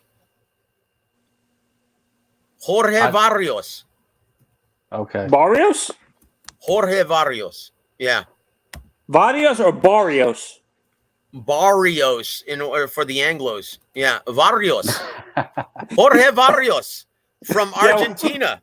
Did that fight, guys, if you want to see a truly great lightweight fight, right? Look up Jorge Barrios versus Acelino Freitas. The craziest fight I've ever seen. This is a fight like that. Probably it was. My God, it was Regis when he was at 140 versus I think it was Lucas Matisse. Lucas Matisse versus whom? Versus Regis whom? Regis Prograis when he was at 140. Versus Lucas Matisse? Yeah, at 140. I think they fought. Oh man, it had to have been an over the hill and shot version of Lucas. I don't remember them fighting. Not prime. But look, what made Osalina Freitas versus Jorge Barrios a great fight is not only was it a great style matchup, and both guys just banging each other in the pocket, but because it was Argentina versus Brazil, they hated each other. Like they couldn't stand each other. Like it was so much fun, dude. Just the build up to the fight. And just to see these guys now, once again, guys, a real treat. Go watch that fight. It's still on YouTube. It was on Showtime. One of the best matchups that I've seen. One of the best fights I've seen in the past 20 years. Jorge Barrios versus Osalina Freitas. What a tremendous just dogfight with multiple knockdowns. Breathtaking. Absolutely breathtaking. And the final round of action. Yeah, just amazing. Absolutely incredible stuff. I can't remember the fighter, but it was a guy that Mayorga fought in his career. That was a crazy fight as well. It wasn't Oscar or anybody. It was a lesser known fight. It was a fighter that was in the same division, but he was always a contender. But he was always a lower end contender, but gave Mayorga a lot of issues. I forgot the guy's name. It was in the same division with Oscar and him. What is this? 154 pounds? Yeah, 154. I have no idea. You talking about Felix Trinidad? No, it wasn't Felix. It wasn't the championship guys. It was Felix Trinidad whooped his ass, man. I love that fight. Honestly, I love that performance. Felix Trinidad whooping that ass of Ricardo Mayorga. Oh, yeah. Of course, the Matador. Boy, he really was just being an ass. And Felix Trinidad, one of the nicest guys that was the sport has ever seen. Right? That was his comeback fight. And so Mayorga was playing the fool. He was like, I'm going to do the Vernon Forrest trick to you. I'm going to make fun of you. I'm going to clown you. And I'm going to let you hit me. And it's not going to do a damn thing to me. And boy, yeah, you don't do that to Felix Trinidad. That's another, I think, honestly, a guy like Ricardo is a perfect example of a guy who, that guy was nuts. I understand it was a promotion for the fight, but how far do you push a guy like Trinidad before you see Trinidad actually hurt you really bad? Seriously. Yeah, I tell you what, that was a brilliant performance. I loved it. I loved seeing Felix Trinidad whoop that ass, knocked him out in 8 rounds. Are you talking about Shane Mosley when he knocked out Ricardo Mayorga in the final round? Yes, that one. That was a brilliant performance too. That was a great fight, man. That was a dog fight right there. Because Shane Mosley's always been kind of a glorified clubber in the pocket, right? Mm-hmm. Guy who would whoop your ass with speed. He was really skilled, but he was a brawler, man. He was a guy. Well, that's a guy you're talking about that wants to fight. He just wants to fight. Yes, man. I loved watching Sugar Shane. And at that time, he was kind of past his prime. Yeah, he was. But I tell you what, man, and Ricardo Mayorga and Shane Mosley, that was a dog fight. That was a great fight. Hey, Joe, how many careers did Shane have? He had 4 careers, didn't he? How many careers did Shane have? 4. Gotti, they got these different these different careers. We want to cook them. That's exactly what we're talking about. We want to cook a guy and they can fight. Why do we want to do that? Not see these guys? Because fans, I have no idea why boxing fans do this. But in my opinion, boxing fans will try to be overtly critical about everything boxing to make themselves feel like they're more intelligent about something. There you go. Exactly. But guys, in reality, quite the contrary. If you actually knew what you were talking about, you wouldn't be so critical. Call me crazy. I'm going to get crucified for this, but I think Rolly Romero could be like a Ricardo Mayorga. You know what, man? I can see that. Honestly, though, Honestly, though, Rolly Romero, he doesn't have the deep amateur background that Ricardo Mayorga had. Like Ricardo Mayorga, he was a brawler, but he, you know what? He's got the same skills, though. He doesn't know how to fight, really. I will say this, though. Rolly seems to be getting better. He seems to be improving. But, yeah, he talks just as much shit as Ricardo Mayorga. He's heavy-handed and he throws bombs. Yeah. Exactly. You know what? I can see that, man. I can see that. But I will say this. Rolly Romero, every time he steps up in competition, like Ricardo Mayorga, most of the time he's going to get his ass whooped. The only time it really paid off for him, and I don't know how or why this happened, but how on earth did Ricardo Mayorga defeat Vernon Forrest twice? I was thinking about that because we were talking about it earlier. That like will a guy never, wanting to ever, take a tune-up, kind of a stay busy fight, and maybe he just wasn't. He didn't think Ricardo was all that. Remember, he had just beaten Sugar Shane twice, right? Yeah. And he became the #1 pound-for-pound fighter in boxing. Well, Vernon was the boogeyman for a while. Yep. Yeah, he was no like one with wanted Vivian to fight Harris. him. Yeah. Well, for obvious reasons. Yep. And he had just signed a 6-fight deal with HBO. R.I.P. This is when Ross Greenberg was signing fighters to keep them from defecting over to Showtime, right? And so he was signing fighters. So he just signed Vernon Forrest to a 6-fight deal, and the first fight on that 6-fight deal was Ricardo Mayorga. And I remember watching the broadcast, and it was the day before the Super Bowl. That was with the Buccaneers and the Raiders, and anyone from California doesn't want to hear about that. But so I'm sorry, the guy dude. got lost in Tijuana. I'm sorry, but yeah, that was at the Pachanga Resort and Casino in Temecula, California, and it was supposed to be the coronation of Vernon Forrest. It was supposed to be his coming out party. Yeah, I think they were talking about him and De La Hoya. He would have got a De La Hoya fight. Yeah, that's what they were trying to set up, a De La Hoya fight. And this was supposed to be his coronation, just to show everyone, hey, the day before the Super Bowl. And he comes out singing and dancing to the ring. Yeah. And he hits Ricardo Mayorga with everything that he has and it didn't budge him. Yeah. And I remember Felix de Jesus, the interpreter, the translator. Here I remember in the corner he goes, after the first round, Mayorga says, that black guy hits hard. You know it, Joe. He said, yeah. Oh my gosh. And I remember the first time I actually called a fight with Emmanuel Stewart at that place. And I remember looking around. I'm like, this is the house that Mayorga built, huh? And Emmanuel looks at me and goes, oh, you had to bring that up, man. It broke everyone's heart because once again, Ronnie Shields, my brother Ronnie, was the trainer for Vernon Forrest. Oh, man. And yeah, Emmanuel Stewart was his mentor, one of Ronnie's mentors.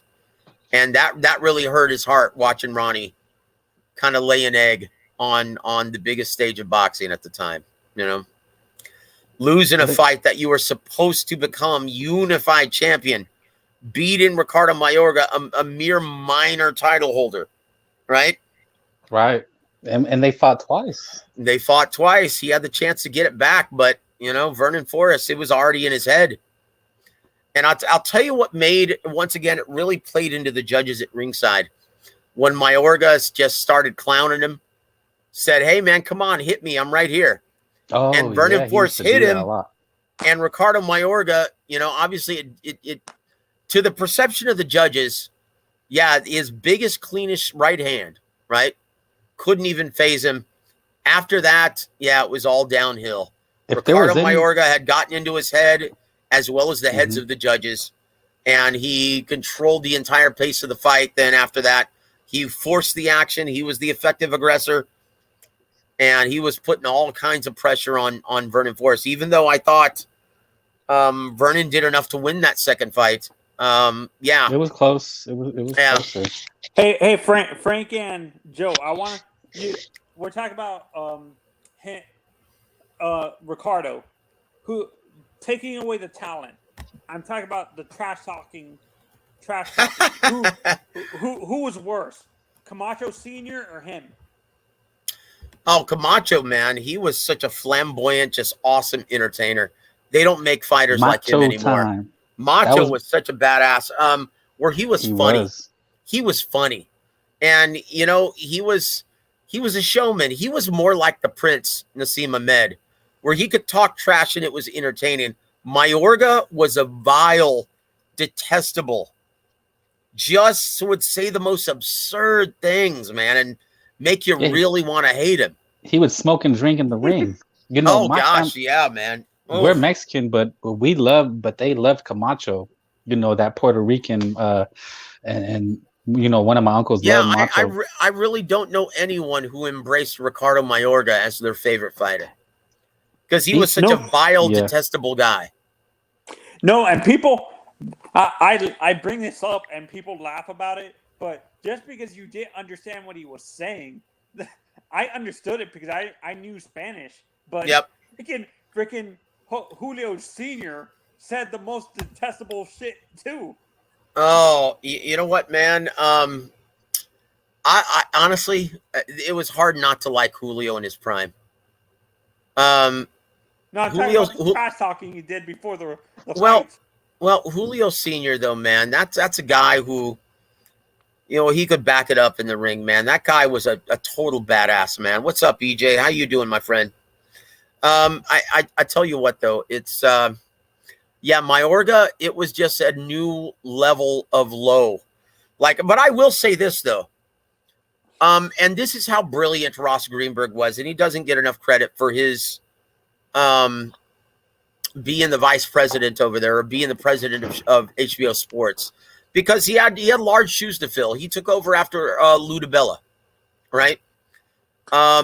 Wait, Lou was at HBO? I didn't know that. Oh man, he's the one who helped create HBO as being the biggest platform in boxing. He was the best network executive maybe of all time. This is a guy who forced the hand of the promoters. He forced them to work together to put together the best fights possible. Look, if every network currently had a Lou DiBella, who not only was a brilliant Harvard law attorney, but was also a very smart boxing guy.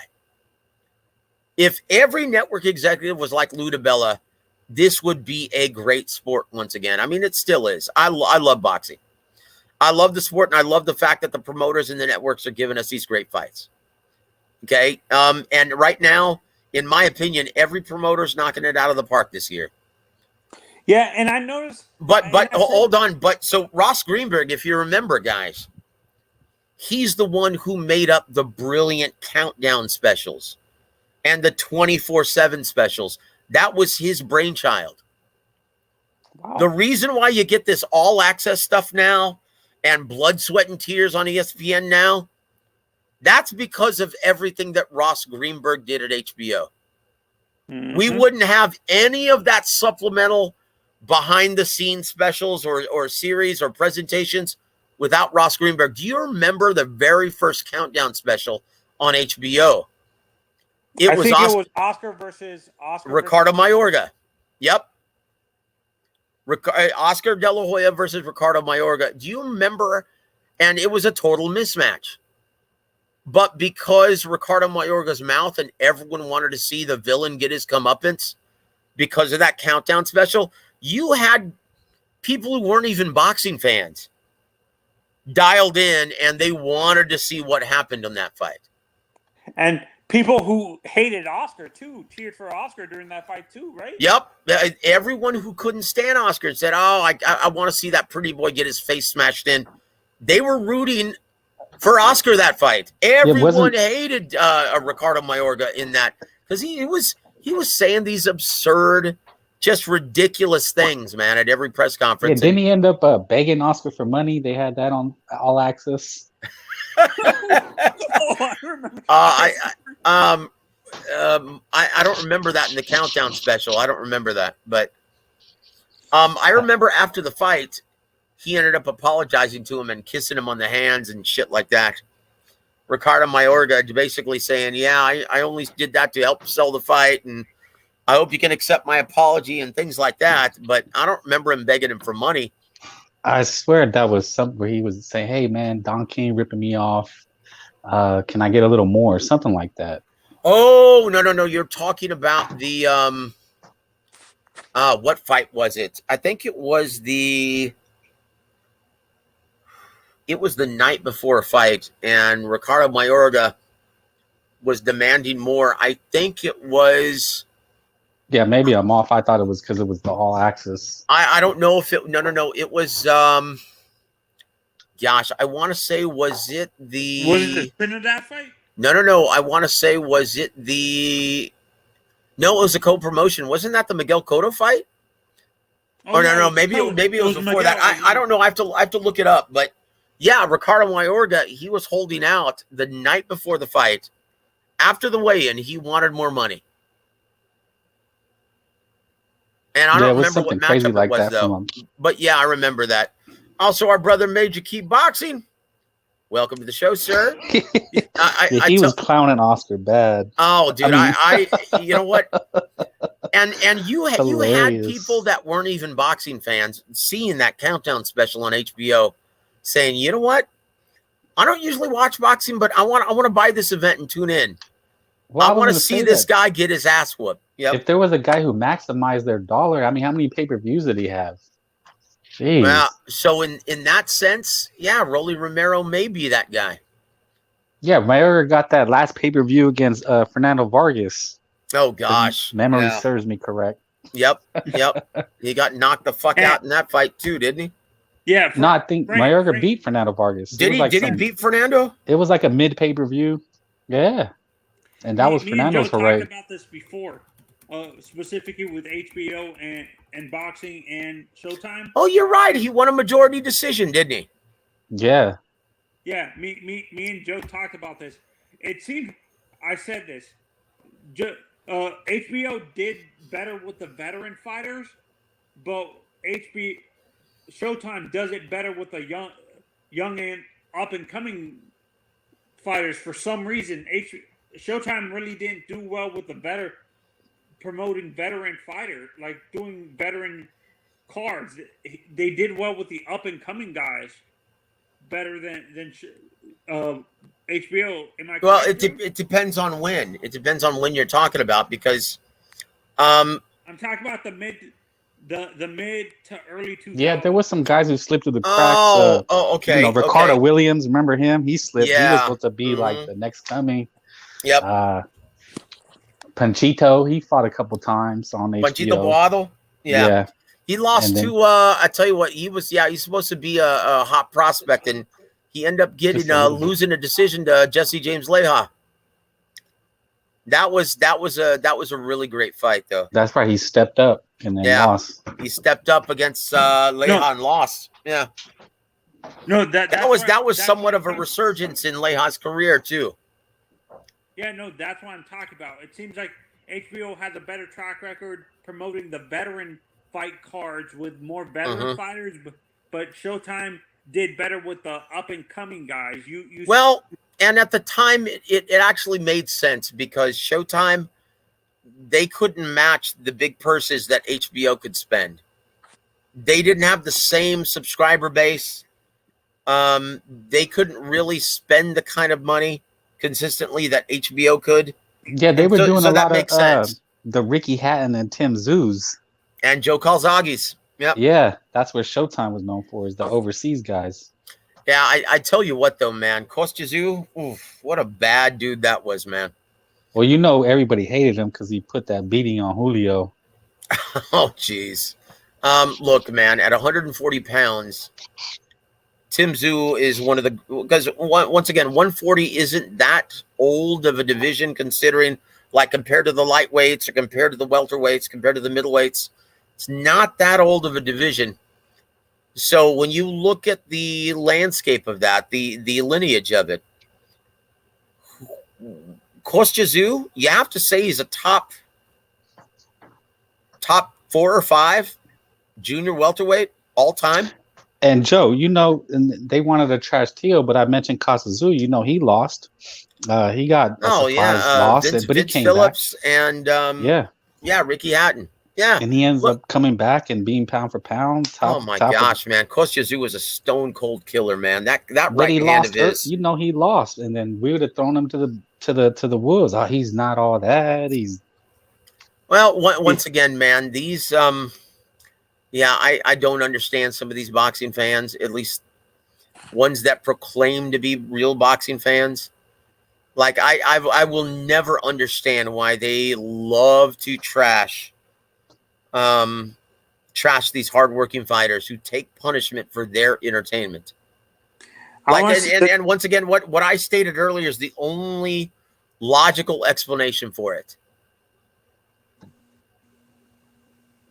Mm-hmm. The only logical explanation for it is what I stated earlier.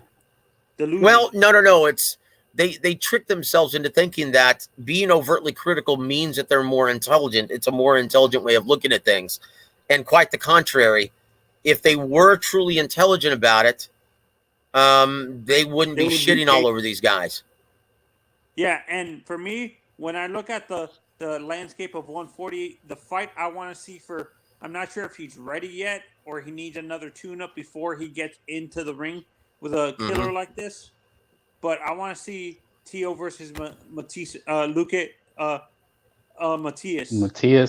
or that guy. Forget about it. One's on PBC, one's on ESPN, or one's on Top Rank. Not going to see it. I think the fight is Taylor Lopez. That's the best fight at 140 to me. And they were shitting on Taylor, because of his performance. Well, they had every reason to actually shit on that performance. Like you talk about a top pound for pound guy, and against Catterall, it almost seemed like he forgot how to fight. Yeah, a little bit. No, not a little bit. A lot. Like he forgot how to fight. He was smothering his offense. He couldn't cut off the ring effectively. Couldn't work behind a jab effectively. His footwork was atrocious. And he, when he tried to switch stances, he looked like shit. Almost like why do you think he pretty much fell off of everyone's pound for pound list after that performance? And look, he even got the decision. But he fell off everyone's pound for pound performance because he genuinely looked like he forgot to fight. Like in my opinion, this is the only logical explanation for it. Because he looked tremendous leading up to that point. And in becoming the undisputed 140-pound champion. He looked great against Jose Ramirez. In my opinion, he ballooned up nicely after that fight, and he was celebrating too much. And rather than training to beat Catterall, he spent all that time in the gym losing that damn weight. And I actually said this also when Josh, I understand Catterall is a good fighter, but he's not at Josh's level. I use this comparison all the time. It's like when you see a team, I'm going to use the Packers. Let's say they play well against the elite teams, but they tend to play down to their competition. Like, let's say they play the Lions or something like that. I'm not comparing Catterall to the Lions, but I'm using that comparison. Well, look. I know all of these guys are world-class fighters, and yeah, you can't take anyone at this level lightly. You can't. Because, this is indeed the theater of the unexpected for a reason. Mm-hmm. But to see someone who's perceived as elite put forth that kind of terrible performance, yeah, it was shocking. It was shocking, guys. I can understand someone having an off night, but that was downright dreadful. Like I said, it almost appeared like he forgot how to fight. You think he'd come back and perform better? If he faces... You know what? For his sake, I hope so, man, because that division is stacked. It is a lot of good fights there. It's stacked, man. I mean, it is a very talented division. 35 and 40 are so deep. You look at the top 20, and it's completely enriched with talent. Are you high on Antoine Russell? Gary Antoine Russell? Yeah. Come on, man. He was battling Rancis. Oh, Jesus. Rancis landed some shots. Well, yeah, look, Rancis is a really experienced former champion at 35, and he's a nightmare style matchup for most fighters. And if you're just trying to force the action and put pressure, and you're not cutting off the ring effectively, and yeah, man, and you're not being as defensively responsible as you need to be against a sharpshooter like Barthélemy, then yeah, he's gonna, especially when you see him switch stances, and yeah, he's gonna confuse you, man. You know, and every trainer that I know of, they insist to me that the worst possible style matchup that you can put your young fighter in against is a southpaw who moves well and has got some crack in his shot. Like when you have a young fighter, the last person you want to stick him in the ring with coming up is someone like Erislandy Lara, or someone like Austin Trout, or someone like Rancis Barthélemy, because you're not going to look good. Mm-hmm. He's going to be very awkward. He's going to be very, very hard to beat, and he's going to make you look bad. Hey, if you're just coming, Floyd struggled with, right? Chop, got caught. This is my last thought because I have to go real quick.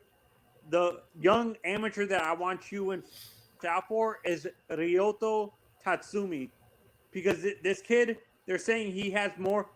He's in a bigger division, but they're saying he has better overall skills and a lot more power than Inui Monster. Oh, wait a minute. What prospect? Ryoto. He's from Japan. Ryoto Tatsumi. Wait a minute. At 115 pounds.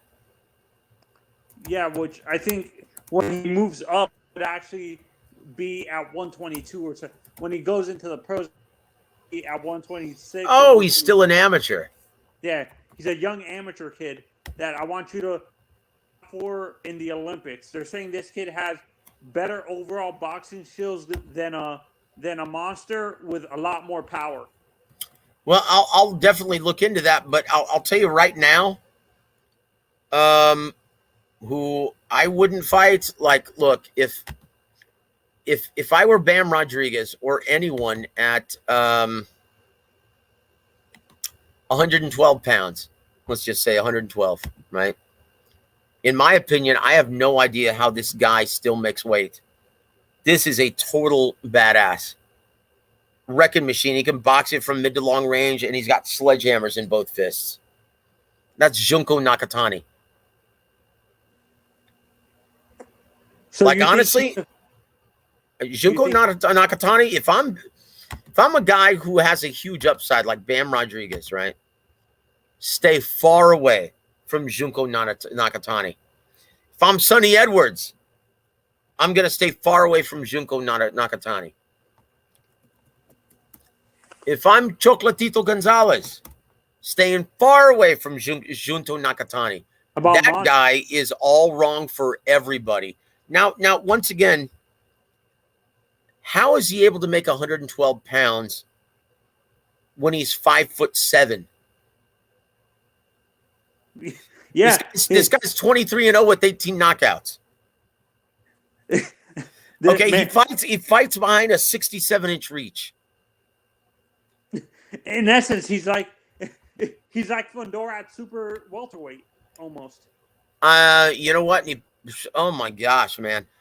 Dragon Leg says this. He says Teo versus Regis Prograis. You know what, man? That is one hell of a fight, but let's just hope that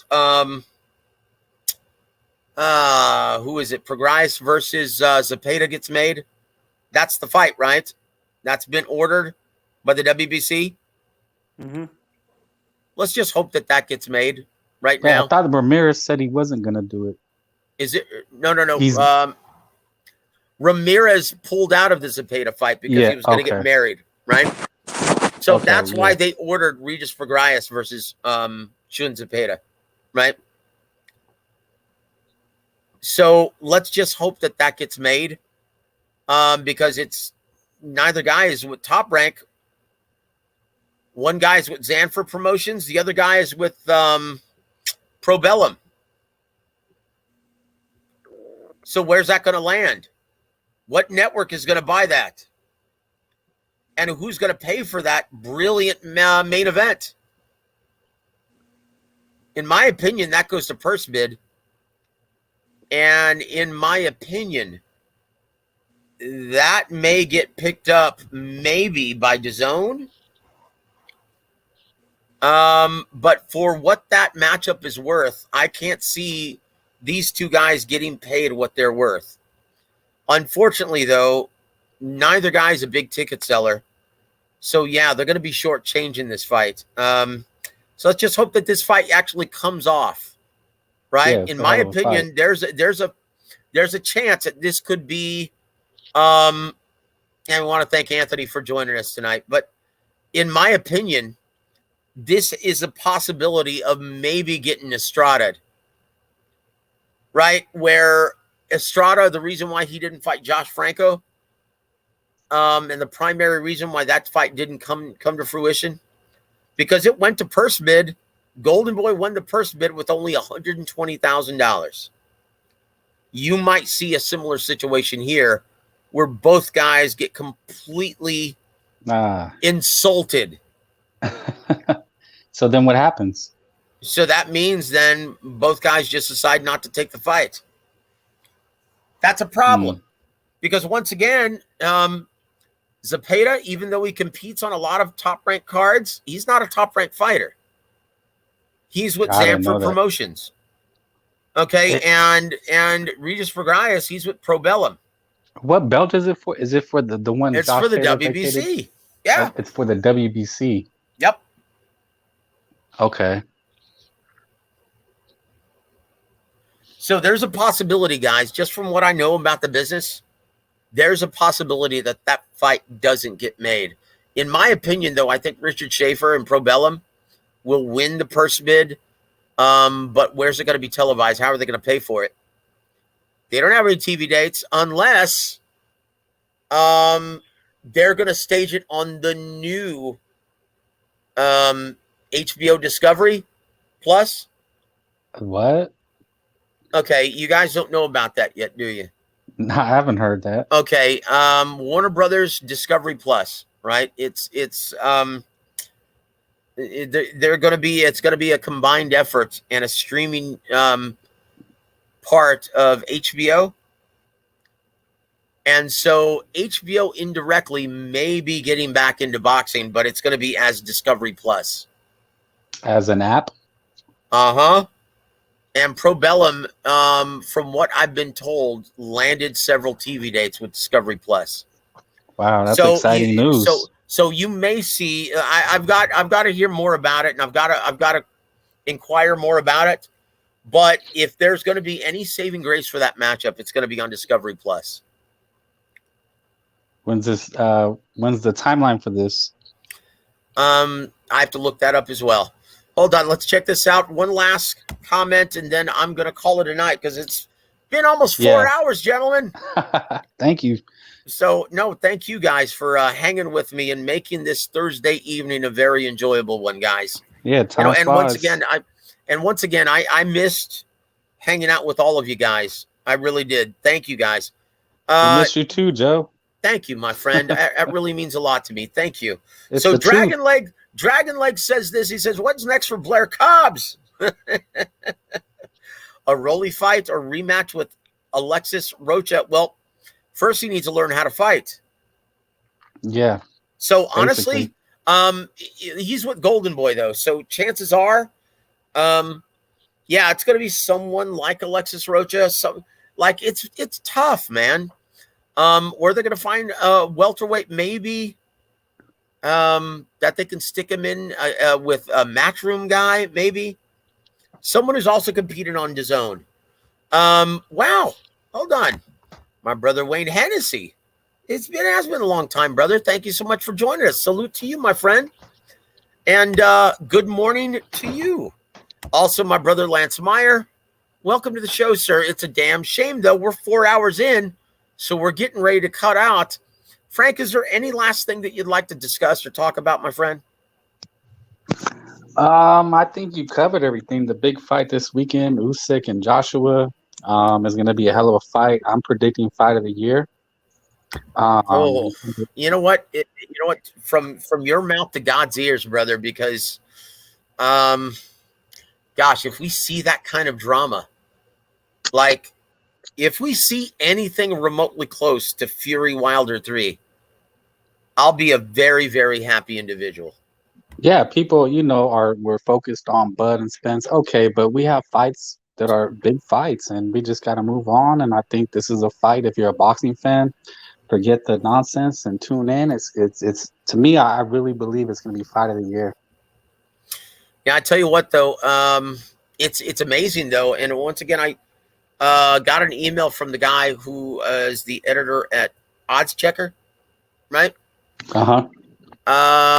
He let me know that, yeah, man, there's a lot of late money just flooding for Anthony Joshua. That's why the odds are shrinking.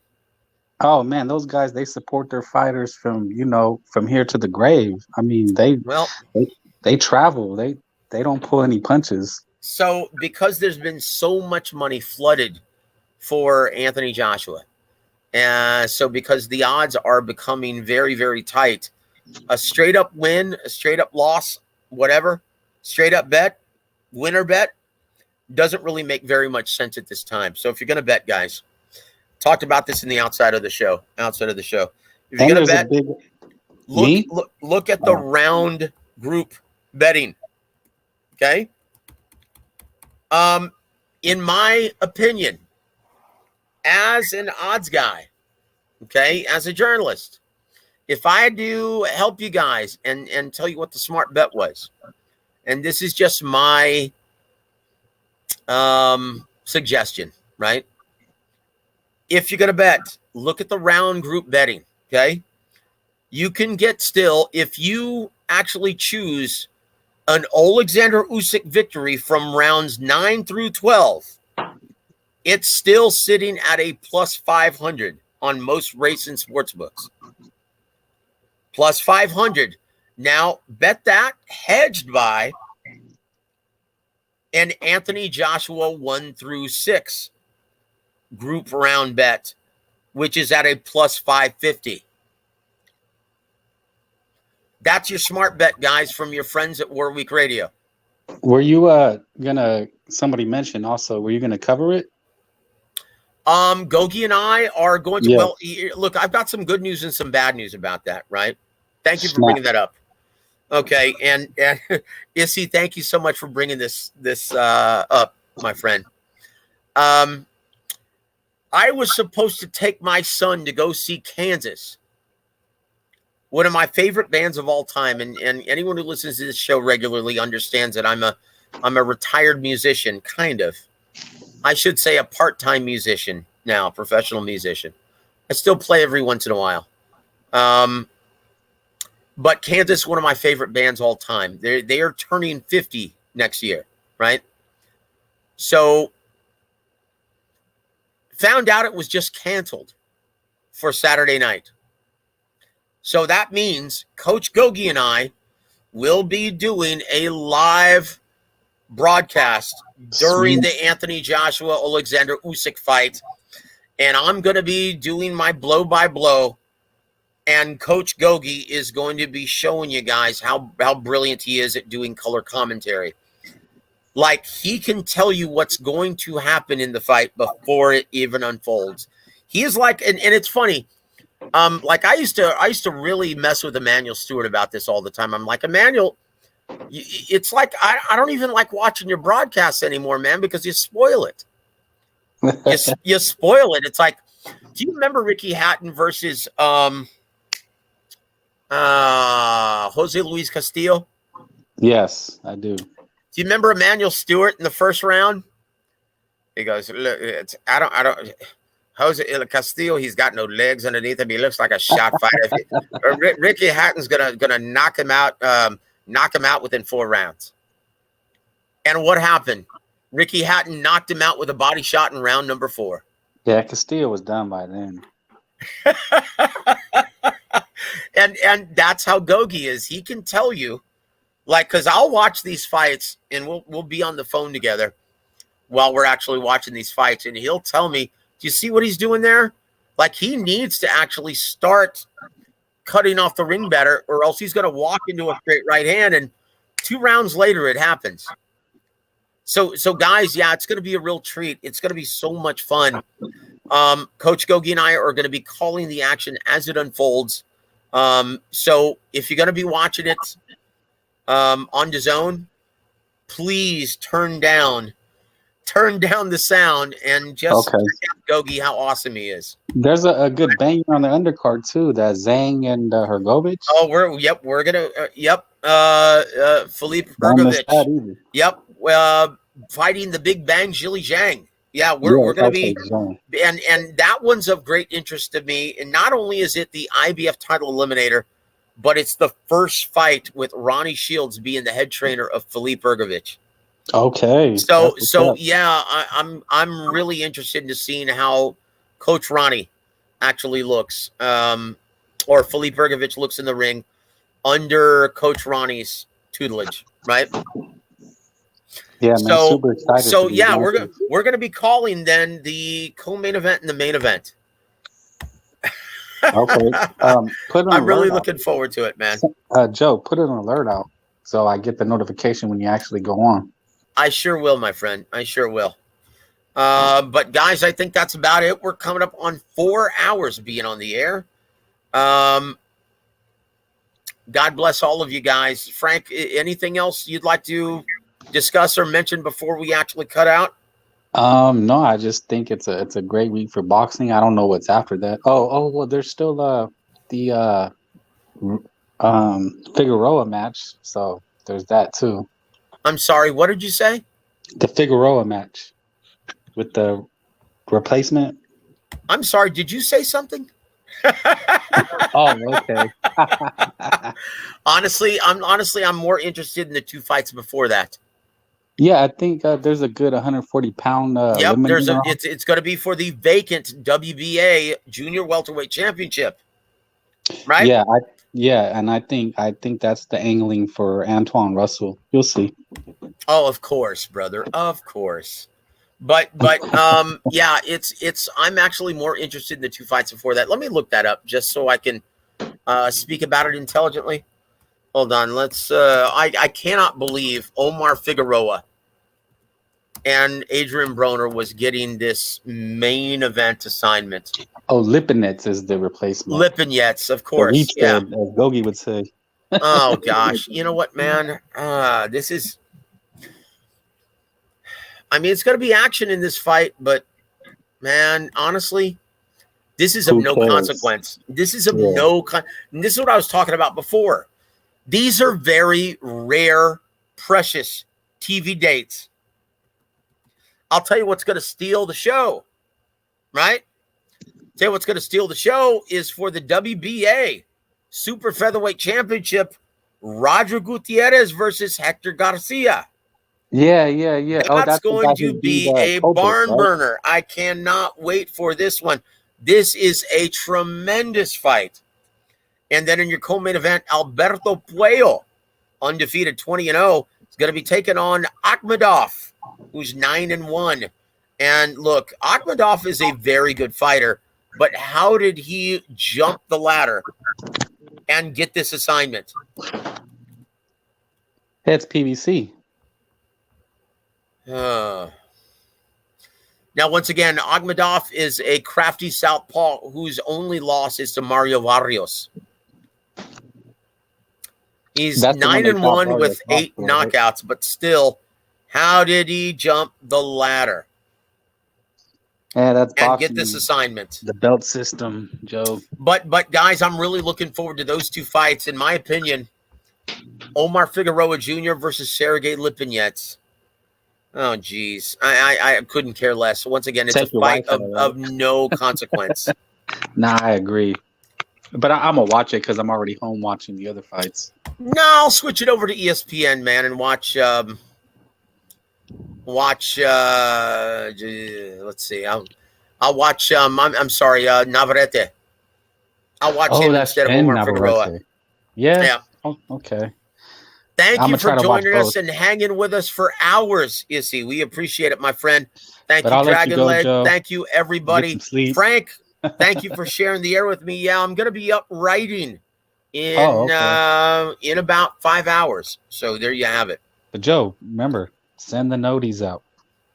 That's true. Thank you, guys. I appreciate it. And once again, it's been salve for the soul, guys, to be able to visit with you after a long absence. Thank you so much for hanging with me.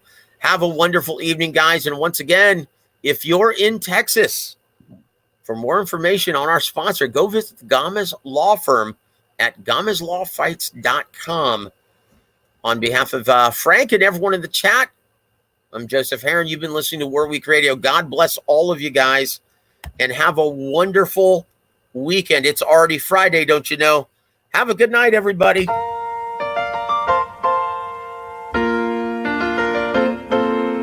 Making your way in the world today takes everything you've got. Taking a break from all your worries sure would help a lot. Wouldn't you like to get away? Sometimes you wanna go where everybody knows your name, and they're always glad you came.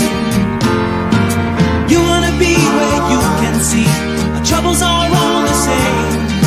You wanna be where everybody knows your name. You wanna go where people know people are all the same. You wanna go where everybody knows your name.